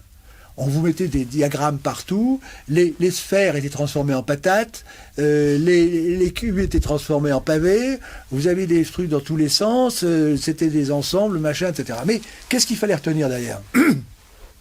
C'est que le plan, c'était un plan politique, mathématiques modernes. Il fallait probablement casser l'intelligence scientifique. Alors, on l'a vu avec Pliouch, les scientifiques, les bons, sont des opposants au mensonge. Pas des opposants pour les opposants. C'est-à-dire que c'est des personnes qui sont capables de voir les rapports de cause à effet. Donc les scientifiques sont dangereux. L'ennemi juré du pouvoir, c'est l'intelligence. C'est la clairvoyance. Vous parlez du doute. C'est celui qui va douter. D'abord, il s'étonne de voir le mensonge et après il comprend qu'on veut lui faire la peau. Bon, donc les grandes lignes, c'était de détruire le dogmatisme scientifique, qui n'est pas un gros mot pour moi. Le dogmatisme, c'est de croire à la certitude scientifique. 2 + 2 = 4. C'est une science exacte. Et ce que dit George Orwell, c'est que le but du tyran, c'est de faire admettre que 2 + 2 = 5. Une fois qu'on a fait un trou dans votre cerveau, si je peux dire, dans votre tête, dans votre esprit, eh bien, tout le reste suit. Et Orwell vous dit, la liberté, c'est la liberté de dire que 2 + 2 = 4. Une fois que c'est admis, le reste suit. Et donc c'est ce que nous vivons. Constamment, ils nous font admettre des contre-vérités. Porter un masque dans la forêt. Donc une fois que vous avez un esclave qui porte un masque alors qu'il n'en a pas besoin, il a un trou dans son système mental et il est mort. Et donc la jubilation, parce que vous parlez du mensonge, la jubilation du menteur, la jubilation du Macron, c'est de voir que ces gens qui avaient osé un peu manifester, tout à coup, ils se couchent. Hein, vous avez vu le docteur Knock. Docteur Knock, le fameux. Là, c'est le docteur Knock en permanence. Saint-Maurice pose en principe que tous les habitants de ce canton sont ipso facto nos clients désignés. Encore faut-il qu'ils tombent malades. Pour ma part, je ne connais que des gens plus ou moins atteints de maladies plus ou moins nombreuses, à évolution plus ou moins rapide. J'ai le droit de soupçonner le premier venu d'être un porteur de germes. Vous, par exemple, absolument rien ne me prouve que vous n'en êtes pas un. Attention, ne confondons pas. Est-ce que ça vous chatouille ou est-ce que ça vous gratouille? Ah, ça me chatouille. Ben, ça me gratouille bien un peu aussi. Et Napoléon dit bien, la plus grande des jouissances, c'est celle de dominer. Il y a pas... Et si vous voulez, le tortionnaire, je réponds à votre question, il en veut toujours plus. Il faut que la victime ait toujours plus mal. Et qu'elle dise merci. Là, on a affaire à des psychopathes. Oui, mais on a affaire à des psychopathes. Mais ça ne répond pas à la question. Comment se fait-il qu'on ait tout un système qui est bâti pour faire monter en haut les psychopathes? Les premiers psychopathes, c'était Danton, Robespierre, machin. Ils étaient là. Mais parmi la finalité, la question que je vous posais tout à l'heure, parmi les éléments de la finalité de ces stratégies politiques mises en place, la jouissance en fait partie. Mais évidemment. Je racontais, je fais une parenthèse dans la parenthèse, dans la parenthèse, dans la parenthèse. Je parle de la jouissance, alors pas la jouissance matérielle, le mal, la jouissance personnelle. Pourquoi est-ce que quelqu'un fait le mal? Ben parce que c'est jouissif. Ben, si ça faisait mal de faire mal, on ferait plus le mal. Donc ces gens-là, il y a une perversion quand vous couillonnez quelqu'un. Ben c'est jouissif. Il y a d'ailleurs un mot un peu grossier que je ne prononcerai pas. On l'a par un petit B et 3 petits points. La relation entre le sexe, etc. C'est-à-dire que, je prends un exemple vécu, vous allez dans une grosse entreprise, multinationale, vous avez un service achat. Dans le service achat, vous dites aux gens, voilà, il va falloir acheter des machines, des trucs, etc., des crayons à billes, des trucs, etc., et il y a un très très gros budget. Et alors maintenant, faites toutes des propositions. Alors il est évident que ceux qui vendent du matériel font une proposition, parce qu'ils veulent le marché, comme on dit. Bon. Et puis, il n'y a pas que des gagnants. Bon, eh bien, il y a dans un cas auquel je pense, il y avait quelqu'un qui avait besoin absolument d'avoir le marché, qui avait la meilleure proposition, etc., enfin, une très bonne proposition, et le directeur des achats dit, écoute, à un de ses subordonnés, tu vas lui annoncer qu'il ne l'a pas. Tant pis, il n'est pas retenu. Alors, la personne qui est là dit, c'est quand même, c'est pas très drôle d'annoncer. Alors, le patron dit, mais c'est jouissif de lui annoncer ça, qu'il n'est pas pris. Voilà comment ces gens vivent. Voilà ce qu'ils ont dans la tête. Et d'ailleurs, je dirais, au risque d'être félicité, c'est que s'ils ont des mœurs, parfois, s'il y a tellement de mœurs inversées, eh bien, c'est en tout cas, qu'on le prenne d'une manière ou d'une autre, c'est une image de ce qui se passe dans la tête. Je ne parle pas dans tous les cas. C'est-à-dire qu'on est dans une figure d'inversion, c'est l'inversion du langage, l'inversion de la politique, l'inversion de la morale, l'inversion des mœurs, et tutti quanti. Ah, vous voyez ce que je veux dire, tout est inversé. C'est-à-dire que vous prenez même l'avortement. Alors, attention, l'avortement, c'est un droit. Non, c'est pas un droit. Non. Qui le disait? C'est pas moi, c'est Simone Veil qui a fait passer la loi. Elle a dit que c'était toujours un drame. Mais maintenant, c'est tout juste s'il n'y a pas une décoration. Vous voyez, et on n'en parle jamais d'ailleurs. Bon, donc, oui, pas mal. C'est-à-dire que c'était. La loi est passée d'ailleurs à partir d'une mystification, on va pas revenir là-dessus. Mais la loi, effectivement, est passée sur l'idée, attention, c'est un drame, mais dans un drame, il faut parfois choisir entre la mère, etc. Mais c'était pas un bien, c'était pas un droit, c'était l'encadrement de ce qui a été vendu comme, effectivement, au service d'un bien. Enfin, d'un bien, on choisit entre deux, c'était balancé. Et maintenant, donc tout est inversé. Maintenant, c'est celui qui dit que c'est quand même pas l'idéal, qui est montré du doigt. Et moi, quand j'étais encore plus jeune que maintenant, si vous voulez, puisque tout ça, ça rajeunit, la pensée, c'est tout ce qui maintenant est pénalisable pour dire certaines choses. Avant, il était pénalisable de le faire. Et donc, on est dans ce monde d'inversion. Alors, ce qui est quand même la bonne nouvelle dans la mauvaise nouvelle, c'est que quand même, comme la merde est en train d'atteindre le ventilateur, ça commence à se sentir fort. C'est une expression qui est un peu vulgaire, mais qui veut bien dire ce que ça veut dire. Bon. Et je reprends pour les maths. Dans les maths, la première idée, puisqu'on parle de la vérité, le thème c'est la vérité, c'était qu'il fallait absolument casser la chaîne de raisonnement. Et dans mon livre 2 + 2 = 5, je mets un petit personnage malin qui coupe, toc, un fil de rapport entre la cause et l'effet. Et la formation scientifique, c'est pour établir le rapport de cause à effet. Quand un président déclare la guerre et qu'il parle après de gestion, il y a une rupture, il y a une solution de continuité. Il faut comprendre. Bon. Et là, la première chose, c'était passer du dogmatisme à l'axiomatique. L'axiomatique, c'est que c'est vrai parce que je vous le dis. Et les mathématiques de Macron, c'est sauver des vies quoi qu'il en coûte. C'est mathématique de coûter. Eh bien, quoi qu'il en coûte, personne ne l'a dit. Mais attendez, qu'est-ce que ça veut dire, Monsieur le Président? Comment est-ce que vous savez? Non. Vous obéissez. Puisque oui, on est très souvent surpris par l'absence totale de questions de mes confrères journalistes. Mais donc, là, vous répondez à la question, c'est que ce sont des menteurs. C'est qu'ils ne posent pas la question parce qu'ils connaissent la réponse. Ils savent la vérité. Ou alors ils sont ignorants. Non, ils savent la vérité. Parce que le naïf, je vous rappelle le conte d'Anderson, la vie du grand-duc, ou le roi. Vous savez, c'est cette histoire dans laquelle le prince ou le duc a des commerçants, les fameux commerçants d'Étienne Chouard, qui viennent lui vendre un costume fait d'ailes de papillon merveilleux, etc. Et le prince, je vais être le plus beau des hommes, etc. Donc, on l'habille, etc. Il est là. Et puis tous les courtisans de la presse sont là. Ah, c'est merveilleux, monsieur le président. Enfin, là, c'était le duc. Et puis, il y a un enfant qui est là. Et il voit que le roi nu, le prince est nu, l'habit du grand-duc. Et il le dit, il est nu. Et à ce moment-là, le charme disparaît.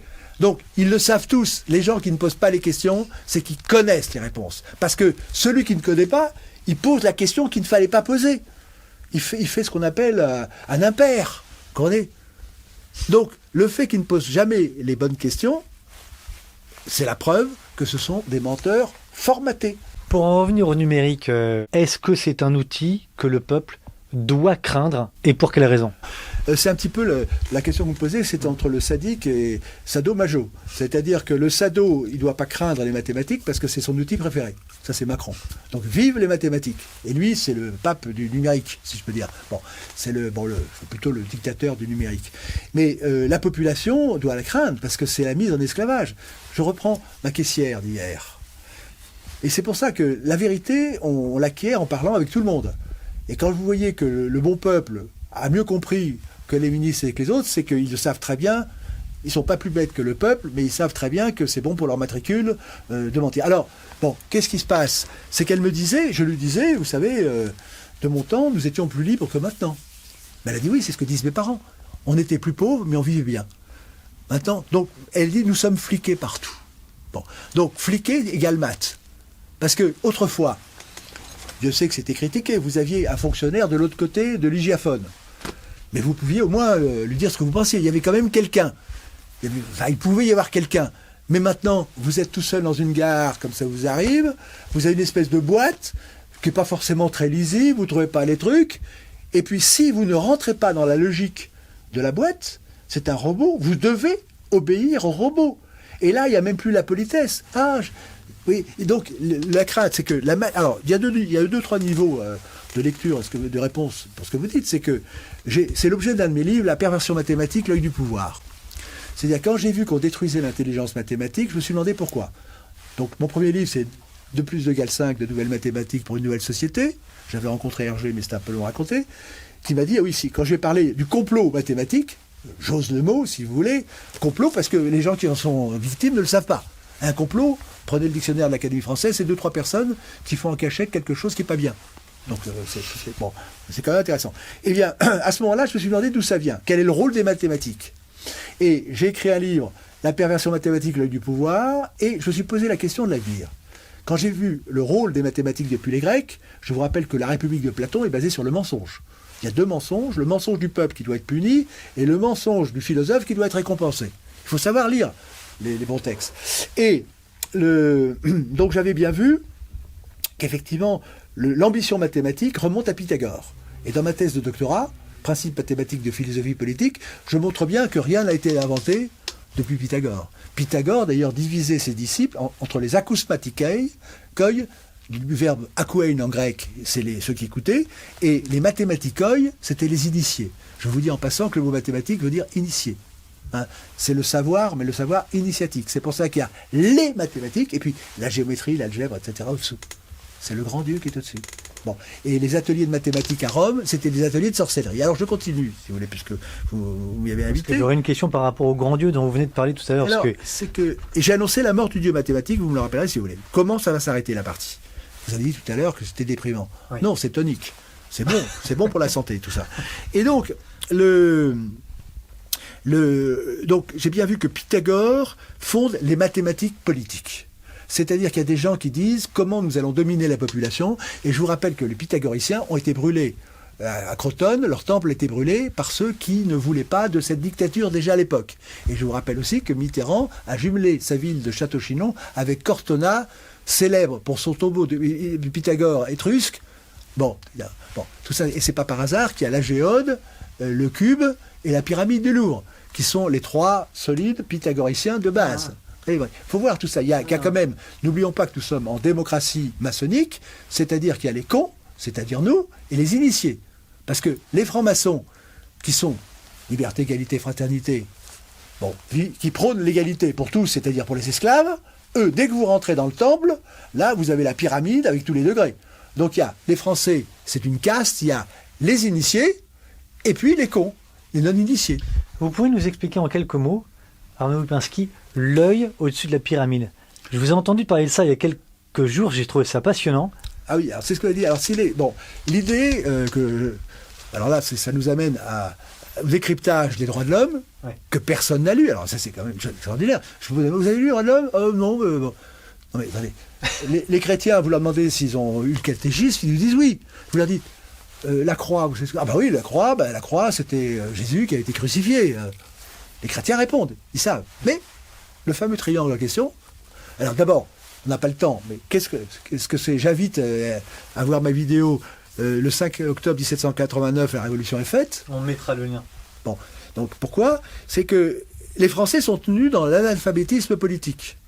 C'est extraordinaire. C'est-à-dire que si ce régime était fier de lui, au moins le nouvel évangile, ce que j'appelle la troisième alliance, c'est les droits de l'homme.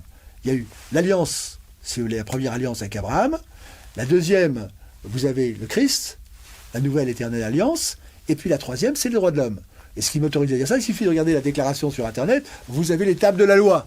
Alors, je viens à ce que je dis. Alors, premièrement, il faut lire la partie du bas, ça c'est pour les nuls, parce que c'est écrit en français, donc tout le monde est censé comprendre, mais quand même personne ne fait d'analyse grammaticale et logique, personne ne voit qu'au début on vous dit que vous êtes libre, et à la fin vous sortez, vous êtes esclave. Parce que c'est comme dans un contrat d'assurance, c'est-à-dire qu'on vous dit ce qui est bien à toi, puis c'est dans les petites écritures qu'on annule tout. Et c'est au remboursement que ça marche pas. Mais quand vous payez, ça marche. Donc les droits de l'homme, c'est quand il a fallu payer ça, eh bien finalement vous croyez que ça marchait, c'est Louis XVI qui dit « je signe » et 4 ans après la tête tombe. Hein? Il avait peut-être mal lu. Les hommes naissent libres et égaux, mais après il est mis en prison et après on lui coupe la tête. Alors qu'il avait été déclaré restaurateur de la liberté. Il faut lire grammaticalement comment on passe du bonheur, du paradis à l'enfer. Bon, alors, le fameux triangle. Il y a 2 parties, si vous voulez. C'est-à-dire que les droits de l'homme représentent une loge maçonnique ouverte. C'est-à-dire que le bas, c'est les non-initiés et le haut, c'est les initiés. Bon. Et les non-initiés, il vaut mieux qu'ils ne savent pas lire, qu'ils savent ni écrire parce qu'ils croient en comprendre. Les initiés, c'est nous. Oui, c'est ça, c'est les cons. Oui. Je m'honore de dire ce mot-là que je n'aime pas beaucoup. C'est 3 petits points, d'ailleurs. C'est ces 3 petits points. Bon, comprenne qui peut. C'est parce que Philippe Guillaume, en partant de mon livre La tête coupée, avait fait 2 contrefaçons. Je le dis puisqu'il a été condamné, mais en tout bien tout honneur, pour contrefaçon. Premier livre, Un président à battre, c'est La tête coupée. Et le deuxième, Lettre ouverte à tous les Français qui ne veulent plus être pris que pour des cons. C'est ce qu'il avait écrit à partir de ce que j'avais fait, parce qu'il avait tiré les conséquences, c'est qu'on nous prend pour des cons. Eh bien, ce livre, qui a été un best-seller, comme on dit, une meilleure vente, eh bien, n'a toujours pas été compris. Sauf quand même par les gilets jaunes qui ont manifesté en disant on nous prend pour des... Mais ils n'ont pas compris qu'on ne peut pas sortir de l'horizontale sans passer par la verticale. Surtout quand on a affaire à un pouvoir vertical en face. Bon, alors je réponds à votre question. Donc, quand vous étudiez ce texte, qui devrait être enseigné à l'école, c'est-à-dire que si vraiment c'était merveilleux, les chrétiens enseignent le catéchisme. Pourquoi est-ce que la prétendue république, parce que c'est pas une république, c'est une dictature absolue, une et indivisible, si c'est pas une monarchie, ça, une et indivisible, bon. Eh bien, au moins le Dieu chrétien, il est trinitaire. Bon, c'est déjà mieux, on peut respirer. Bon, mais bon, et là, la partie haute, c'est la symbolisme. Alors le symbolisme, il y a évidemment les chaînes qui sont arrachées, etc. On ne va pas trop rentrer. Il faudrait voir aussi le préambule qui est toujours en vigueur dans la Constitution, parce que les droits de l'homme se réclament de quoi? il se réclame d'un ordre naturel. Enfin bon, on va pas rentrer là. Mais ce qui est important par rapport à votre question, c'est ce qui frappe les yeux, c'est le triangle avec l'œil. Alors, il faut bien comprendre que le langage symbolique, c'est un langage qui permet une certaine flexibilité. C'est-à-dire que, si vous voulez, l'idée du pouvoir qu'il y a derrière, c'est je te mens, tu vas m'obéir, mais tu ne vas pas comprendre où je te mène. Donc il faut qu'il y ait un double langage, le langage des initiés. Alors j'en profite pour dire, parce que ça me fait plaisir, la devise de la République, c'est la devise des frères de la côte, c'est-à-dire des pirates. Liberté, égalité, fraternité, ou la mort.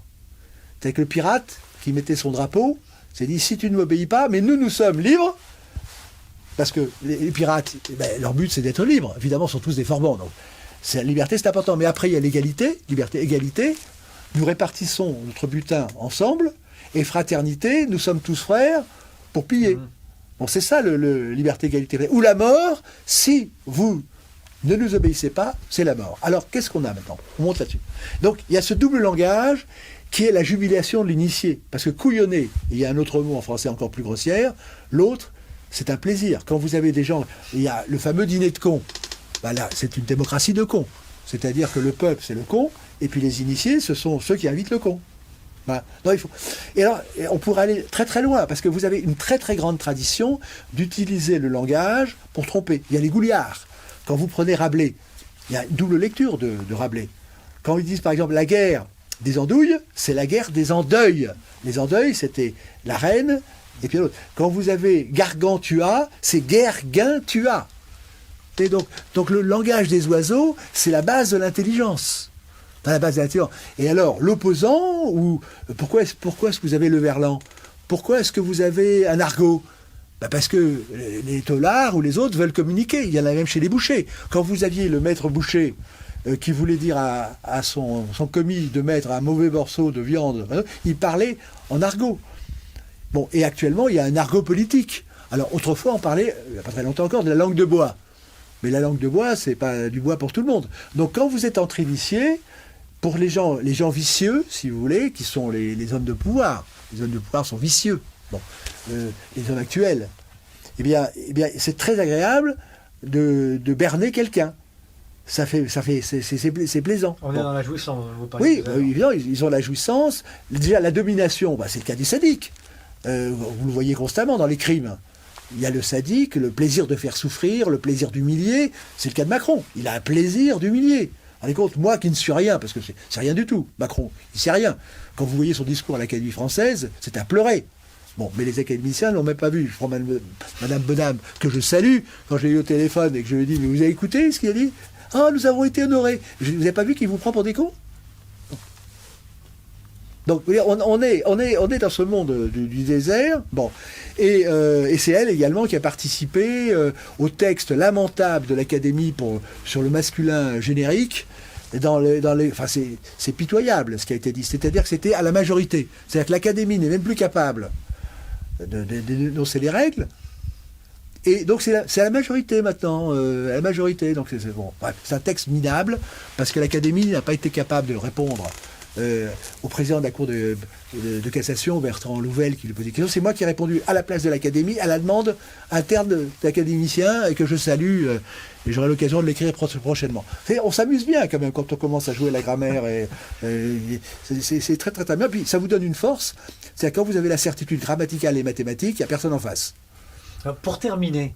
Alors j'ai pas terminé quand même, non. Pour le triangle. C'est ça. Alors le triangle, si vous les deux... Ce qu'il faut comprendre, c'est que dans la doctrine, tout est pyramidal. L'armée est pyramidale, l'intelligence est pyramidale, la médecine est pyramidale, et même si on n'a pas d'amidale, tout est pyramidal. Bon, eh bien, vous avez... Donc, le langage est pyramidal. Vous avez, quand vous analysez un texte, vous avez la proposition subordonnée et la proposition principale. La proposition principale, elle commande la proposition subordonnée. Donc, dans ce texte, vous avez le haut, la Déclaration des droits de l'homme, ce qui est en haut, c'est ce qui va dominer, diriger, gouverner, expliquer tout ce qui est au-dessous. Et qu'est-ce qui explique tout? Et là, je suis attaché à le code de la propriété intellectuelle, c'est l'auteur. L'auteur, c'est lui qui crée. C'est divin, la création. Pas divin, jusqu'à un certain point. Et donc, la question dans ce texte, c'est quelle est l'autorité qui vous donne, qui vous concède les droits de l'homme? Alors, il y a toute la pyramide qui monte, je ne vais pas tout vous dire, avec la signature du roi, etc. d'ailleurs, et c'est le triangle. Mais ce n'est pas un mot. Donc c'est un symbole. Le symbole, je le rappelle, la base du symbole, c'est quand vous avez les Grecs, par exemple, vous cassiez poterie en 2 morceaux et vous donniez l'autre morceau à l'autre, et pour faire retrouver l'unité, il faut bien les raccorder. Et on voit que la personne qui a l'autre, c'est celui qui est la bonne personne. Bon, pour le contrat. Et donc le symbole, on voit qu'une moitié, et l'autre, c'est autre chose. Bon, or là, ce triangle, on se dit, on voit le triangle, mais qu'est-ce que ça veut dire? Qu'est-ce que ça représente? Or, le triangle, évidemment, il y a une double lecture. C'est-à-dire que celui qui a un C 3 petits points, ou même un C sans 3 petits points, peut-être, s'il n'est pas initié, eh bien, il va se dire, c'est le triangle de la Sainte Trinité, qu'on voit dans certaines églises. Donc, c'est le triangle lumineux. Donc, il va croire que c'est le Dieu des chrétiens. Bon. Quand il en est question dans les textes, on va dire l'être suprême. Alors Spinoza parle d'être suprême. Bon, l'être suprême, ça peut être Dieu. Le naïf va dire, c'est mon Dieu à moi, c'est Dieu, puis l'autre saura que c'est autre chose. Bon. Mais qu'est-ce que c'est vraiment? Le mot vraiment est capital. Qu'est-ce que c'est vraiment? Eh bien, il y a 2 choses à dire. C'est la représentation, je l'ai dit dans mes vidéos, dans mes carrés initiatiques, la représentation de la franc-maçonnerie. C'est la franc-maçonnerie. C'est pas un symbole de la franc-maçonnerie. C'est la représentation même. C'est la représentation, l'explication, le code de compréhension même de ce qu'est essentiellement la franc-maçonnerie. Bon, alors je l'ai expliqué, il faudrait prendre le temps. Et ce qui est très important, c'est l'auteur du texte qui est en dessous. C'est-à-dire c'est une révélation de la franc-maçonnerie qui donne les nouvelles règles du jeu au peuple. Donc c'est ce que j'appelle la 3e alliance qui remplace la première alliance. D'où le triangle au-dessus du texte. Voilà. Mais c'est un delta lumineux. Et alors, ce qui est important, je vais venir, parce qu'il faut bien comprendre que il n'y a pas le choix entre 2 thèses. Parce qu'on pourrait dire, il y a d'un côté la royauté, par exemple, et puis de l'autre côté, il y a la République. Non, la République, ce n'est pas autre chose que la royauté. C'est une royauté détournée. La franc-maçonnerie n'existe pas. C'est une singerie. C'est-à-dire qu'ils reprennent tous les symboles religieux et ils les amènent dans une direction inverse que la religion. Parce que, il faut savoir que les maçons, ce sont des esclaves. C'est-à-dire qu'ils obéissent, chacun obéit au niveau qui est au-dessus. Mais ils ne savent pas que en haut, c'est l'inverse de ce qu'ils croyaient être en bas.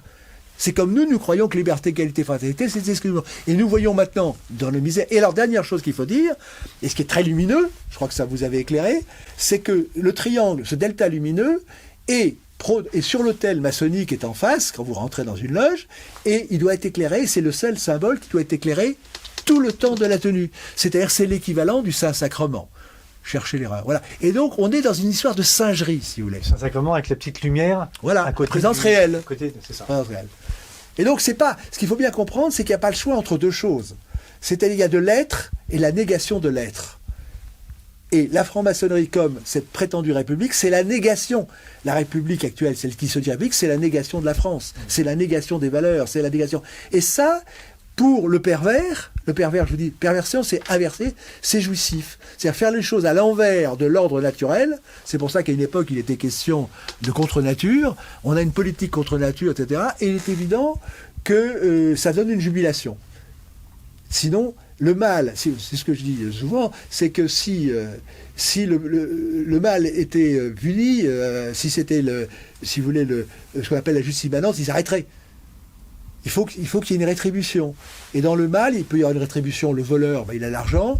Et puis il y a cette jubilation de tromper tout le monde et de voir que ça marche. Et ça, c'est la grande joie de. Voilà. Alors, pour conclure, Arnaud Lupinski, mensonge, dictature, quelle est la solution pour le peuple finalement qui se trouve donc en dessous, en dessous donc, ce que je n'ai pas dit, quand même, je voudrais dire, c'est très important, c'est ce que dit Hegel. Il parle des ruses de la raison. C'est-à-dire que quand vous suivez une voie, quand vous soumettez à une loi, à quelque chose, eh bien, il y a une logique intrinsèque dans les choses. Celui qui commence à boire, par exemple, il va être l'esclave de la bouteille. Il y a de très beaux textes, d'ailleurs, des évangiles sur le sujet. Celui qui choisit la chair est l'esclave de la chair, et le prix de la chair, c'est la mort. Celui qui choisit l'esprit a le prix de l'esprit, et c'est la vie et l'éternité. Bon, c'est quand même ce schéma. Or, les mathématiques, depuis Gerbert d'Aurillac, vers l'an 1000, ont été choisis naturellement et sans perversité pour autant, comme moyen de régler les problèmes. Donc on voit apparaître les chiffres qui apparaissent. Et quand vous prenez, je l'ai bien dit dans mon livre, l'opération mathématique avec du pouvoir, vous avez une mathématisation de tous les espaces, les uns après les autres.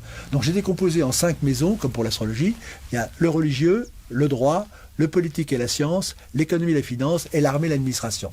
Et vous voyez que la mathématisation du religieux commence au Haut Moyen-Âge, les années 13e siècle. Et vous voyez arriver Pythagore dans les monuments, vous allez à Venise par exemple, vous avez Platon qui apparaissent. Ils sont là, mais ils sont au service.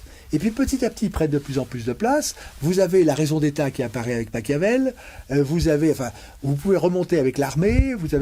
Et vous arrivez maintenant au stade ultime de la mathématisation avec les médias dont nous parlions, au service du mensonge, qui remplace le religieux au service de la vérité. Le verbe, si vous voulez, vous avez l'homme se fait Dieu, si vous voulez. C'est l'inversion de Dieu qui se fait homme. Et à ce moment-là, vous vous dites où les ruses des mathématiques nous mêlent-elles ? Parce que toujours plus de mathématiques, toujours plus. Vous voyez, prenons une image que tout le monde doit comprendre, puisque vous avez dit qu'il fallait dire des choses simples. Autrefois, il y avait des chevaux. Quand vous prenez sur une autoroute, vous dites qu'est-ce qu'il y avait il y a un siècle là ? Eh bien, il y avait des chevaux, il y avait des même encore maintenant. Et donc, les chevaux ont disparu, remplacés par une machine mathématique, le tracteur. C'est la mécanique mise en mouvement. Bon. Et puis petit à petit, vous remontez la chaîne, et puis vous avez avant il y avait la main de l'homme, maintenant c'est remplacé par les robots, etc. Et puis vous remontez vers le cerveau. Et maintenant, on ose parler d'intelligence artificielle. Ça veut dire robot soi-disant intelligent. Non. Vous êtes l'esclave de plus en plus. C'est la machine qui prend la main et le pouvoir qui est là-haut.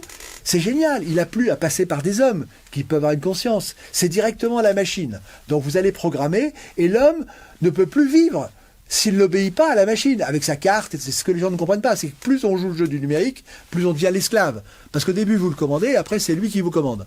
Bon, le peuple. Je n'ai pas oublié votre question. Oui, pardon. Non, allez-y. C'est-à-dire que, donc, moi j'ai étudié la question, je dis où est-ce que ça nous mène ? Maintenant, c'est la fin des mathématiques. Parce que devant les mathématiques, l'informatique, le mathématicien éprouve de la haine. Parce que les mathématiques calculent alors que le mathématicien pense. Pourquoi est-ce qu'il y a des théorèmes ? C'est pour éviter le calcul. Donc on pourrait rentrer dans ces cas. Et là, on arrive à la fin des mathématiques. C'est pour ça d'ailleurs, je l'ai annoncé il y a 40 ans. J'ai dit on va vers une crise de l'enseignement des mathématiques. Les mathématiques en France, l'enseignement s'écroule parce que le gouvernement ne veut surtout pas qu'il y ait des raisonneurs. Le raisonnement, c'est dangereux, le raisonnement. Donc, on n'a plus à raisonner. Maintenant,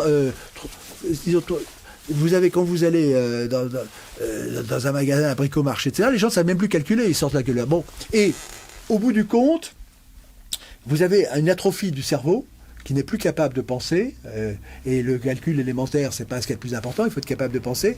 Et donc, vous avez une dépendance totale, c'est le cerveau qui est en train d'être remplacé, dans sa fonction noble en tout cas. Bon. Donc vous avez des gens qui sont des terminaux d'ordinateur maintenant. De mon temps, quand j'ai travaillé dans l'informatique, on parlait de maître-esclave au début de l'informatique.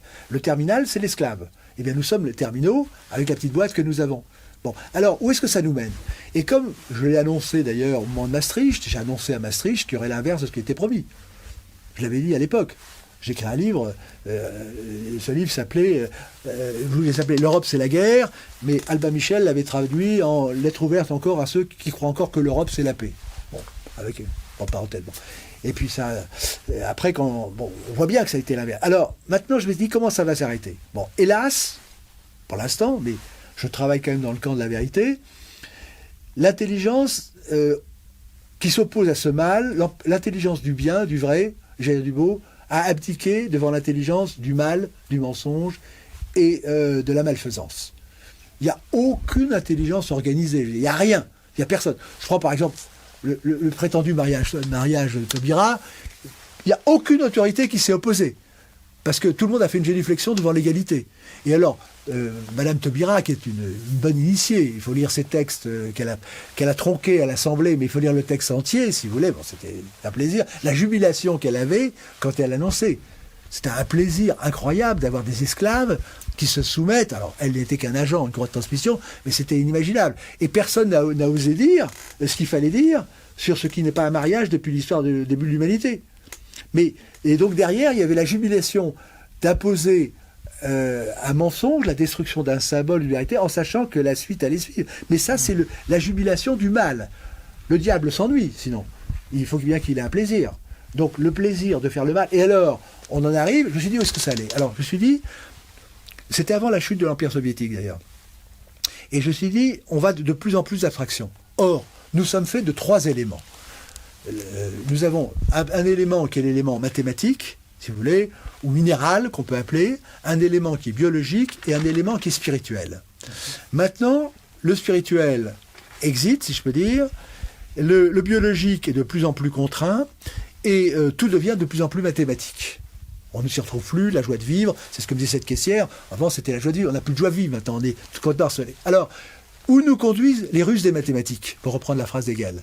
Parce que c'est les mathématiques qui mènent le jeu. C'est comme les révolutionnaires, il y en a qui disaient peut-être que la nature des choses nous mène là où nous n'avions pas un endroit et oui, cet endroit, c'était la tête dans le panier. Bon, maintenant, c'est la tête dans le panier. C'est-à-dire qu'on est en train de détruire tout ce qui fait l'essence de l'humanité, et j'ai annoncé, en tout cas, dès 1980, dans l'opération mathématique, en 1985, déjà, que le dieu mathématique va s'effondrer en 3 temps. C'est ce que j'ai dit. En tout cas. Premièrement, la chair se révolte. Ben, c'est ce qu'on a vu au moment du Covid. La jeunesse n'en pouvait plus. Il y a un moment donné où il faut vivre, on s'en fout, même s'il y a un risque. Donc, 1, la chair se révolte. 2, la mécanique craque. Et 3, l'esprit se dérobe. Mais l'esprit, c'est en dernier dans ce schéma. Normalement, c'est l'esprit. Alors moi, j'y travaille plutôt dans ce sens, bien entendu. Mais c'est l'intelligence qui devrait reprendre le contrôle en face de ce monstre, cette bête, si vous voulez reprendre l'expression. Mais l'intelligence, d'abord, elle est atomisée. C'est-à-dire que moi, par exemple, pendant la fameuse crise, disons que la grippe de Wuhan, je voulais qu'il y ait un congrès qui se réunisse avec des autorités qui disent voilà ce qu'il faut penser. Il faut une autorité alternative à l'anti-autorité du gouvernement. J'y suis pas arrivé, parce que chacun se terre dans son coin, on a peur des autres. Donc, l'idée, c'est que cette machine va forcément, comme l'Empire soviétique, à un moment donné, on peut rentrer dans le détail, trop c'est trop, et ça craque. Pourquoi? Parce que c'est contre nature. C'est contre nature, contre la biologie, contre, si vous voulez, même l'intelligence vraie, et c'est contre le besoin spirituel, en particulier de vérité. Donc, ça se passera plus ou moins vite. Moi, j'invite ceux qui nous écoutent, il faut que l'intelligence, pour aller contre ce schéma, prenne le pouvoir.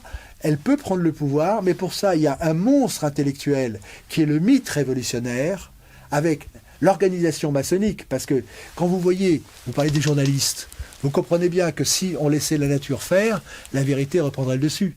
C'est complètement contre nature. Donc vous avez l'allégeance de tout ce pavage mosaïque maçonnique, si vous voulez, qui donne les mots d'ordre et qui fait qu'à un moment donné, il y a la même mensonge partout et tout le monde se dit, un des signes de la vérité, c'est l'universalité. Si tout le monde dit la même chose, c'est que c'est vrai. Donc il y a cette entente. Vous prenez quelqu'un comme Valls, par exemple. Comment se fait-il? La majorité n'a jamais fait la vérité. Non, le théorème de Pythagore n'a pas été découvert par la majorité. Non, c'est toujours... Et c'est la bonne nouvelle. Ce sont des hommes. Quand vous avez un problème, vous allez voir quelqu'un. Vous n'allez pas voir un comité bidule. Mais quand vous voulez comploter, alors là, vous avez affaire à un comité bidule. Hein, ça, c'est différent. Donc, donc ce système est totalement contre nature, mais nous avons perdu les clés de la religion, si je peux dire, puisque la religion n'est plus une religion maintenant. Et donc, vous avez des gens organisés, hein, c'est ce que raconte très bien Platon. Vous avez un mensonge en bande organisée, une laideur en bande organisée, une malfaisance en bande organisée, et en face, il n'y a rien. Il n'y a rien. Mais la solution concrète? La solution concrète, elle est très très simple. Il faut, et là, vous aurez des nouvelles bientôt, ce sujet, je ne vais pas vous faire une préannonce, mais c'est qu'il faut détruire, il y a un langage fort, il faut le détruire. C'est la destruction, c'était la fameuse phrase, la révolution c'est la destruction ou la république, tout ce qui est opposé. Eh bien, il faut détruire tout ce qui nous est opposé, c'est-à-dire détruire tous ces mythes, et en particulier, on peut dire, le mythe révolutionnaire, hein. Déjà, il faut effectivement que la maçonnerie soit réduite à néant, ce qu'elle est, en tout bien, tout honneur. C'est qu'une fois qu'elle est démasquée, elle n'existe plus. Et il faut détruire, il faut remplacer les élus par les élites. C'est-à-dire que le système mathématique des élus qui ne représentait rien, a été inventé pour empêcher les talents d'émerger. La France a été faite sur des hommes, et des femmes bien entendu, puisqu'il faut toujours dire les deux, ça fait par des humains. Hein. Dès que vous voyez quelque chose de bien, il y a quelqu'un ou quelques-uns derrière. Toujours. Ça m'étonnait un peu. C'est la fameuse phrase Humanus genus vivit possis, l'humanité vit de peu d'hommes. C'est-à-dire tous les hommes comptent, tous les humains comptent, toutes les femmes comptent. Et la mère de famille, dans l'ancien temps, pouvait avoir plus de mérite que le roi s'il n'était pas un bon souverain. Mais ceux qui font l'histoire, puisqu'il s'agit de changer l'histoire, ceux qui peuvent changer les lignes, ceux qui peuvent inverser le cours de l'histoire, ce peut être que des élites. Et les élites, on les avait. Vous aviez les élites militaires, qui manquent actuellement pour l'instant, on verra s'ils se manifestent, c'est la défense du territoire. Vous avez des élites, des saints, des héros ou des génies. Et maintenant, quand vous voyez la littérature qui sort, c'est pitoyable. Et même on le voit dans tous les domaines, le cinéma partout, c'est-à-dire les personnalités ont disparu. C'est un système de rabotage. Il faut que tout le monde dise la même chose au même moment, l'égalité, l'égalité. Et donc il n'y a plus ces piliers de l'humanité qui sont les saints, les héros et les génies. Donc la solution, elle reste dans le combat des idées ? Il faut parler d'intelligence. Si vous voulez, je dirais, c'est pas la clé. Parce que vous me disiez en préambule, quand on a commencé cet entretien, vous m'avez dit, il faut prendre le pouvoir. Oui. Alors, physiquement. Le pouvoir, c'est le thème de mes carèmes théologico-politiques. C'est-à-dire que la molécule du pouvoir a deux côtés. Elle est théologico-politique. Nous sommes dominés, on nous fait croire qu'on est en laïcité, c'est absolument faux. La molécule du pouvoir actuellement, en prenant les mots au usage, c'est la franc-maçonnerie, c'est la République franc-maçonne. Ou prétendue République. C'est toujours l'alliance entre le politique et une légitimité de la politique qui est dans la théologie. La phrase clé, c'est la politique est de nature symbolique.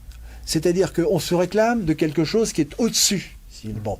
Et donc, c'est cette au-dessus qui est la troisième alliance. J'allais dire, pour faire court, il faut revenir, pour nous, parce que c'est notre constitution historique, de la troisième à la deuxième alliance. C'est-à-dire que quand vous avez sur les autels, vous avez le fameux delta lumineux, mais vous avez aussi l'évangile de Saint Jean, le prologue de Saint Jean. Au début était le Verbe, tout était fait par le Verbe. C'est-à-dire que le paradoxe, c'est que les chrétiens qui sont de la religion du Verbe, eh bien, ont abandonné le Verbe et ont laissé le Verbe aux ennemis du Verbe, qui sont, pour faire court, les maçons. C'est-à-dire que, et tout ce que représente la maçonnerie, ils ont compris que c'est le langage qui nous dirige, parce que nous sommes dirigés par les phrases et par les mots, mais les phrases et par les mots sont dirigés par une grammaire, et la grammaire est dirigée par certains principes. C'est une pyramide.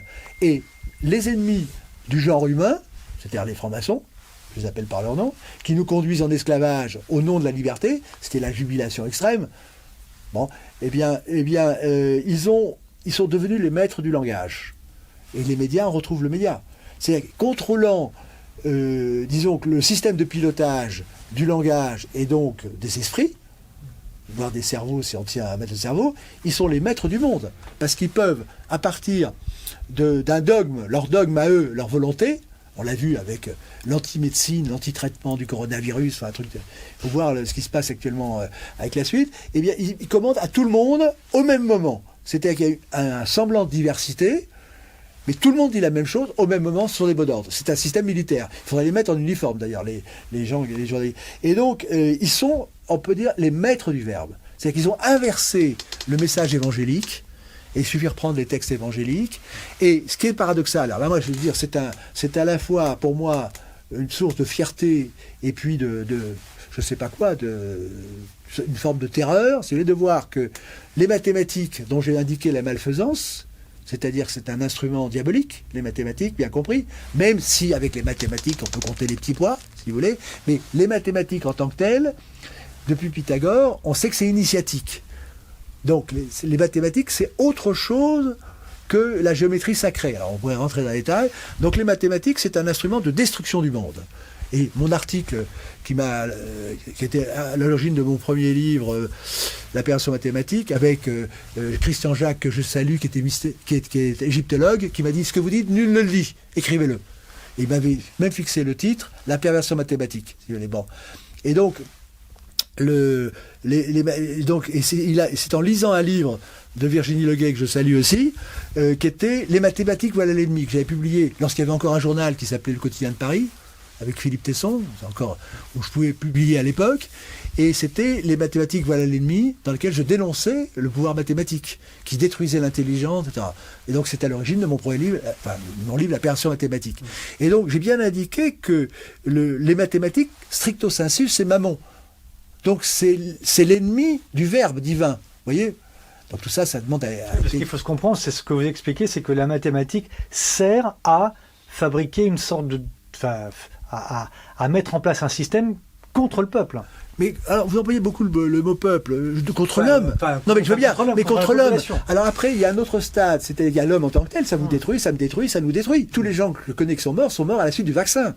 Alors, ça va, 2, etc. C'est-à-dire que ça a été un instrument de mort, si vous voulez. C'est-à-dire, on vous a dit, au nom de chiffres, qui étaient bidons d'ailleurs, qui étaient bidonnés, même si, par exemple, quand on vous dit nombre de cas, mais on ne disait pas nombre de cas de quoi, etc. Donc, si vous voulez, la terreur mathématique, c'est de dire, il y a tel chiffre, sauver des vies, quoi qu'il en coûte, des chiffres, des vies. Donc, c'était un instrument totalitaire, les mathématiques. D'ailleurs, Todd, c'est le dieu des mathématiques, d'une certaine manière. Donc, donc, je l'ai annoncé à l'époque, et à l'époque, il n'y avait pas encore le numérique. Moi, c'est en 1982. Et comme je le dis souvent, c'était au moment de la guerre des Malouines, mais Madame Thatcher a disparu, moi, je suis toujours là. Bon, donc... je continue cette guerre. Donc, les mathématiques, oui, voilà l'ennemi, tels qu'ils sont conçus dans ce système de destruction de l'homme qui nous transforme en chiffres. Je vous rappelle que le langage qui dit tout, c'est mauvais pour son matricule. Nous sommes des numéros, nous sommes des chiffres. Donc maintenant, nous sommes des chiffres, si vous voulez. Et donc, on peut nous manipuler. Donc, c'est le pouvoir total de chiffres. C'est-à-dire qu'il paraît vierge, si je peux dire. Il a presque plus besoin de dire c'est comme ça, c'est le chiffre, vous devez obéir à ce chiffre. Bon. Et donc ça, c'est vraiment, évidemment, la fin. Et je vous dis, si on monte au niveau théologique, on voit très bien que le chiffre, le mot chiffre veut dire vide, d'ailleurs, un zéro. Bon, c'est nous. Et Napoléon avait une belle phrase, les hommes sont comme des chiffres, ils ne prennent de valeur que par leur position. Enfin, bref, on pourra en parler. Et donc, notre civilisation est basée sur le verbe, et le chiffre, c'est l'ennemi de notre civilisation, en tant que tel, je veux dire. C'est Mammon. Et alors on revient à l'histoire du commerce, si on voulait dire derrière le marchand, qu'est-ce qu'il y a, etc. Bon, il y a des boucles. Bon. Et ce qui est très important, c'est que justement, la France, c'est le pays du fromage, c'est le pays de l'incarnation, c'est le pays du savoir-vivre, c'était le pays des bonnes relations entre les hommes et les femmes, de la galanterie, de la politesse, de l'art, de la beauté. C'était vraiment la figure de proue de la civilisation, je tiens à le dire. Et là, c'est ce Mammon est l'ennemi de la France. Et c'est pas par hasard, l'immigration, c'est pas fait pour rendre service. Parce que vous détruisez les peuples. Moi, quand j'étais avec les cannibales, je discutais avec eux. Bon, et comment préserver l'essence de la société cannibale, si vous voulez. Moi, j'ai vu créer un prolétariat à Nouméa. Je leur disais, mais arrêtez, ne venez pas travailler à l'usine du nickel. C'est-à-dire que comment est-ce qu'on garde son identité? Et quand j'ai des photos, comment est-ce qu'on transforme un cannibale en fonctionnaire des PTT, à l'époque, ou des postes? Alors d'abord, il est toujours habillé avec son big en basse, il est habillé ça manière, puis tout à coup, il met une casquette, et puis après, tout à coup, il est en uniforme. Mais je dis, est-ce qu'il est lui-même encore? Je me suis posé toutes ces questions. Alors, c'est pas facile de répondre. Hein. Et déjà, en Nouvelle-Calédonie, vous aviez les deux structures. Vous aviez les traditions, les chefferies, les grandes chefferies traditionnelles, qui maintenaient la spécificité des tribus, si vous voulez. Et puis, vous avez ceux qui étaient passés par le formatage des séminaristes, qui, eux, avaient la logique révolutionnaire comme Ben Bella. Parce qu'il ne faut pas oublier qu'en Algérie, si vous voulez, le FLN est à l'Algérie, ce que la haine de la royauté est en France pour la République. C'est-à-dire que c'était une révolution. Donc il faut rentrer, vous posez la question, comment faire? Il faut reprendre les clés du verbe. C'est-à-dire il faut avoir un langage plus fort que nos ennemis. C'est-à-dire qu'il faut... Mais comment, Monsieur Upinski, quand les gens qui nous gouvernent utilisent les outils qu'ils ont mis en place contre nous, contre l'homme? Parce que c'est ce qui se passe avec la numérisation. Oui, mais justement, alors moi, si j'avais été écouté, excusez-moi... Autrement dit, comment est-ce qu'on fait, comment est-ce que l'homme, la population, fait-elle pour donner de la voix quand elle en a de moins en moins? Non, alors là, bon, vous posez la bonne question, mais vous étendez. C'est-à-dire que moi, c'est tout mon combat depuis les années 60, 1960, hein, ça pourrait remonter plus loin. C'est-à-dire que j'avais vu que les meilleurs... les mieux armés, les plus nombreux étaient toujours vaincus par les moins nombreux, les moins bien armés, etc. Et je me suis dit, il y a un truc. Ce truc, on peut dire que c'est la magie politique. On peut revenir. C'est-à-dire que, qu'est-ce que vous faites avec... Comment est-ce qu'on peut détruire un magicien? en détruisant le charme de sa magie. Hein, on pourrait terminer sur cette image, mais ce que je constate effectivement, et oui, dans ce livre dans lequel j'ai tout dit, j'explique dans ce livre ce qu'il faut faire. J'espérais quand même, c'était manifeste pour 2022, j'espérais quand même que certains s'en emparaient. Eh bien, il a été censuré, évidemment par le pouvoir, sauf par mes meilleurs ennemis qui me lisent avec intérêt, mais surtout par ceux qui devraient mener le combat. Pourquoi ? Parce que là, on arrive, si vous voulez, je disais dans ce livre, vraie ou fausse révolution démocratique. C'était ce que prenait Macron. La clé, elle est dans la destruction de la figure de Macron. La réponse à votre question, c'est qu'en détruisant la figure de Macron et tout ce qu'il y a derrière, vous reprenez le pouvoir. Est-ce que vraie ou fausse révolution ? On peut très bien vouloir remplacer Macron par un autre et ce sera... Non, mais j'ai parlé de la figure. Oui. La figure. C'est-à-dire c'est le symbole.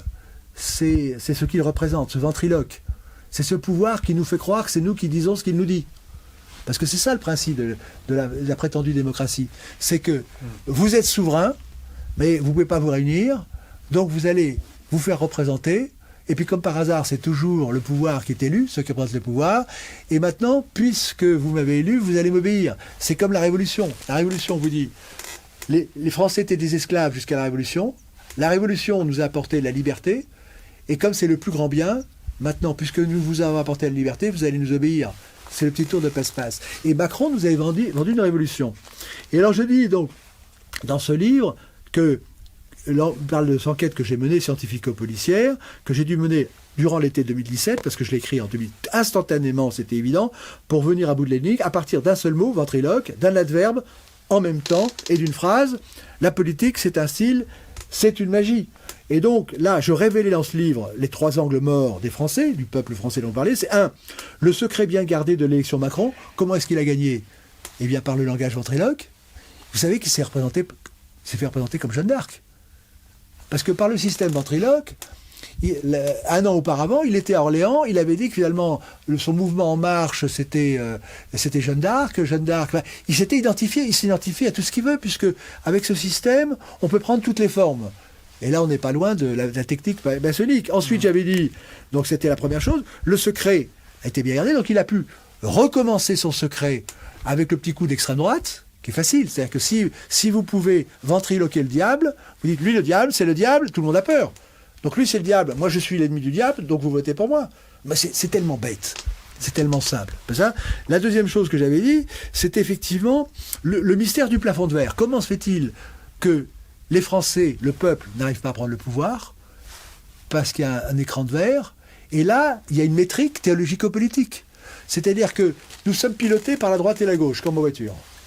Bon, on nous dit à droite et à gauche. Alors les Français, tantôt votent à droite, ça ne marche pas, à gauche, ça ne marche pas, et indéfiniment.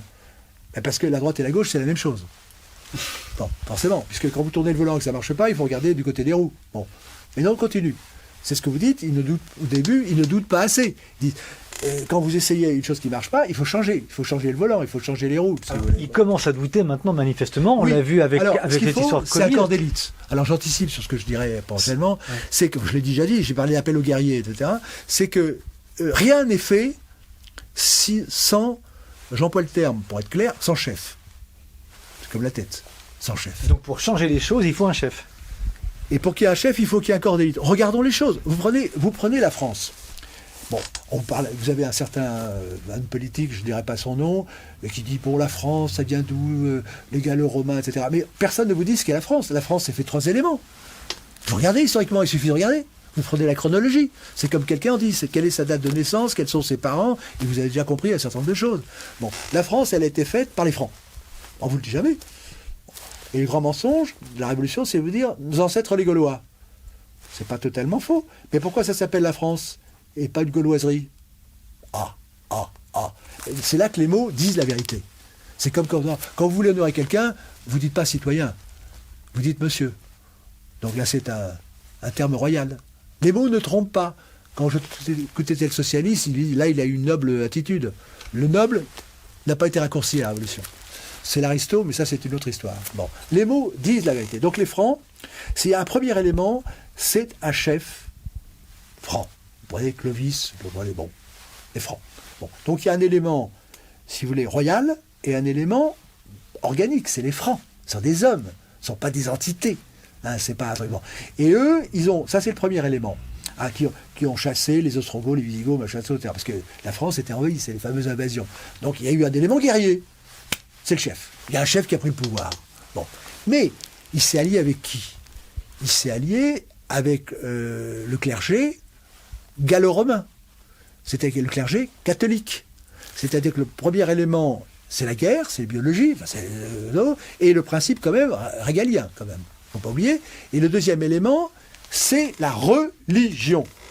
Donc qui occupait l'espace, si je veux dire, et qui encadrait, au sens religieux, les gallo-romains. Donc premier élément royal, et les Francs. Deuxième élément religieux. Troisièmement, les nations, les peuples. Il y avait à peu près une centaine de tribus gauloises à l'époque.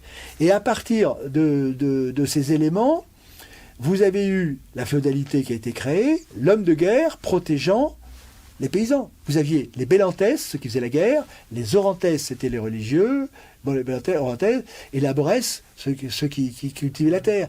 Et donc, par rapport à ce que vous dites, il y a une spécialisation. Les hommes de guerre, c'était une élite guerrière. Or maintenant, je dis, le peuple n'existe pas, il y a des éléments, c'est comme vous avez une tête, des membres, etc. Et nous ne pouvons en sortir que si nous avons une élite, et je dirais même une élite guerrière, mais au sens sémantique. Parce que nous ne nous battons pas contre c'est encore un texte d'écriture, contre des êtres de chair, mais contre des esprits. C'est-à-dire quand nous avons une théologie en face, il faut détruire la théologie ou l'antithéologie révolutionnaire. Il faut reprendre le pouvoir du verbe, et tant que nous n'aurons pas le discours fort, alors je vais vous répondre précisément, nous ne gagnerons pas. C'est-à-dire que le schéma, c'est quoi? Vous avez deux langages qui sont opposés. Il y a le langage de la France, d'autrefois, qui a été vaincu à la Révolution, qui a été remplacé par la théologie liberté, égalité, fraternité, etc. Ça a pris du temps, il y a la restauration, etc. Bon. Et il domine. C'est-à-dire que si vous ne vous réclamez pas de liberté, égalité, fraternité, vous êtes mort. On l'a vu avec le fameux mariage Taubira. Oui, génuflexion devant l'égalité. On peut ouvrir tout à tout, etc. C'est génial. Mais c'est inimaginable. Tout le monde plie.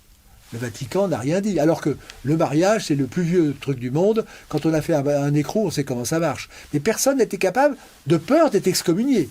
Parce que si vous dites, vous ne faites pas une génuflexion devant ces trois dogmes, vous êtes mort. Ou la mort sociale, etc. Donc, il faut qu'il y ait un langage plus fort en face. Nous voyons que le Vatican n'a pas été capable de le faire. Et comme j'ai commencé à le dire, il n'a vu ni le mal des chiffres, ni que le verbe était passé à l'ennemi. Le verbe au sens du langage. Parce que liberté, égalité, dans la doctrine littéraire, c'est le haut c'est comme dans l'artillerie. C'est le haut qui commande le bas. Ce sont les principes. Et une fois que vous avez installé en haut, sur les monuments, liberté, égalité, fraternité, eh bien c'est au nom de la liberté, de l'égalité et de la sainte fraternité qui remplace au nom du Père, du Fils et du Saint-Esprit. C'est aussi bête que ça, sémantiquement. À partir de là, comment est-ce qu'on peut vaincre liberté, égalité, fraternité et les réduire à néant? Eh bien, par un langage plus fort et qui doit se matérialiser dans un débat télévisé. Je prends l'exemple pour que tout le monde comprenne. Si vous avez en face de Macron, si c'est lui qui est au pouvoir, quelqu'un qui montre que c'est un assassin, que c'est un inventeur, qu'il est l'ennemi du peuple, qu'il est antidémocratique, il est mort. Il est mort moralement. Encore faut-il pouvoir créer les conditions d'un tel débat. Oui, mais c'est ça qu'il faut voir. Et c'est pour ça que c'est empêché, si vous voulez. C'est pour ça notamment que je suis censuré. Et c'est pour ça que... Nous aussi. Oui, vous aussi. C'est-à-dire qu'il faut monter la pyramide. C'est-à-dire que pour que ça se fasse, il faut d'abord disposer de ce discours. Il existe. C'est-à-dire que dans un débat, organisé, c'est-à-dire sous l'arbitrage de la logique, de la raison, etc. Bon, vous avez bien vu qu'au moment quand vous avez le débat Marine Le Pen, Macron, elle n'a même pas été capable de lui parler du déficit, etc. Donc là, logiquement, quand vous faites une traduction grammaticale de la politique, vous voyez que le discours qui montre cette imposture existe. Et il existe, je l'ai mis en place, il existe. Bon, maintenant, il faut que, c'est comme dans un match, si vous voulez, dans une lutte, il faut pouvoir qu'il y ait les deux tenants du verbe et de l'antiverbe qui soient face à face pour montrer, je vais dire, au vu de tout le monde, la supercherie. Et ça suppose quoi? Ça suppose qu'il y ait quand même un corps d'élite qui arrive à à mettre en place ce débat. Je te défie, viens. Moi, j'ai lancé le défi à Macron, la lettre du 28 mai. Il est évident qu'il n'y a pas eu de réponse. Mais il faut donc mettre ce système, on l'appelle comme on veut, ce pouvoir, en état d'obligé de répondre. Parce que la liberté d'expression, c'est du pipeau. C'est cause toujours, tu m'intéresses. Mais en droit, parce qu'il faut connaître le droit, une cause de cassation d'un jugement, c'est non-réponse à conclusion, en théorie. C'est-à-dire que le juge est obligé de répondre aux conclusions. Alors, il y a des tas de moyens de truquer, ça je connais rien. Mais là, dans cette prétendue démocratie, dans le véritable débat, il faut que quiconque, et ça c'est vrai en science, puisse poser la question et que la partie adverse ou l'autre soit obligée de répondre. Et c'est comme ça qu'on chemine vers la vérité. C'est-à-dire, c'est la non-contradiction. La vérité finale, c'est quand plus personne ne peut répondre. Et là, il faut organiser ce débat. Et c'est à ce à quoi je pense, c'est d'avoir une force sociale, politique et autres telle que, d'abord, le peuple dont vous parliez entende, dit tiens, il y a une question qui est posée. Ah oui, voilà le langage alternatif pour nous libérer. Voici le langage de la libération et qui veut nous libérer du mensonge, de cette imposture et de ce crime au pouvoir. Il dit tiens, il y a une alternative. Et à ce moment-là, le pouvoir en place est obligé de répondre, et si les choses se passent comme elles, il s'écroule. Mais c'est ce qui s'est passé à la Révolution à l'inverse. Quand vous suivez mot à mot tout le cheminement de la Révolution, eh bien c'est tout à fait passionnant et tragique, c'est de voir que Louis XVI, qui avait tous les pouvoirs, se défait de tous ses pouvoirs jusqu'à sa garde constitutionnelle, parce qu'il est, j'emploie un mot pour une fois anglais, il est bluffé, il ne sait pas quoi répondre. Ben oui, c'est vrai, ils ont raison. L'Assemblée des Pingouins qui avait, c'était pas du tout représenté rien du tout, les États généraux. Ils étaient tous, c'était des juristes, c'était des avocats du roi, etc. C'était rien du tout. La véritable peuple français dont vous parlez, c'était la paysannerie, notamment. Mais elle n'était pas conviée. Donc, une fois que vous avez des gens qui se réunissent dans une pièce, c'est ce qu'ils font tous les dire, nous sommes le peuple, nous sommes vous, c'est ça le ventriloquisme. Donc ce qu'il faut, c'est montrer, faire exploser cette bulle de la magie politique dont parle Macron, qui est la magie maçonnique, qui est cette magie qui nous fait croire que c'est nous qui sommes le souverain, que nous obéissons comme des esclaves. Et c'est quand vous assistez à un tour de magie, c'est la fameuse femme qui est coupée en deux puis qui se retrouve, une fois que vous avez compris le trucage, eh bien, vous êtes libéré du magicien. Mais tant que vous acceptez de jouer ce jeu, c'est ce que font les médias, de répondre à toutes ces questions du magicien, etc., vous êtes dominé, si vous voulez. Vous êtes dominé. Et donc, il faut faire exploser la bulle de la magie. Il faut être réaliste. C'est-à-dire que, d'abord, il faudrait que chacun d'entre nous soit lui-même, d'abord. Regarde où il est, d'où il vient, qu'il vivifie l'organisme là où il est, qui reprenne le pouvoir autant qu'il veut. Bon, donc il ne soit pas français au sens général, mais qu'il soit de quelque part, d'un village, etc. Bon, ça, de son métier, etc. Première chose.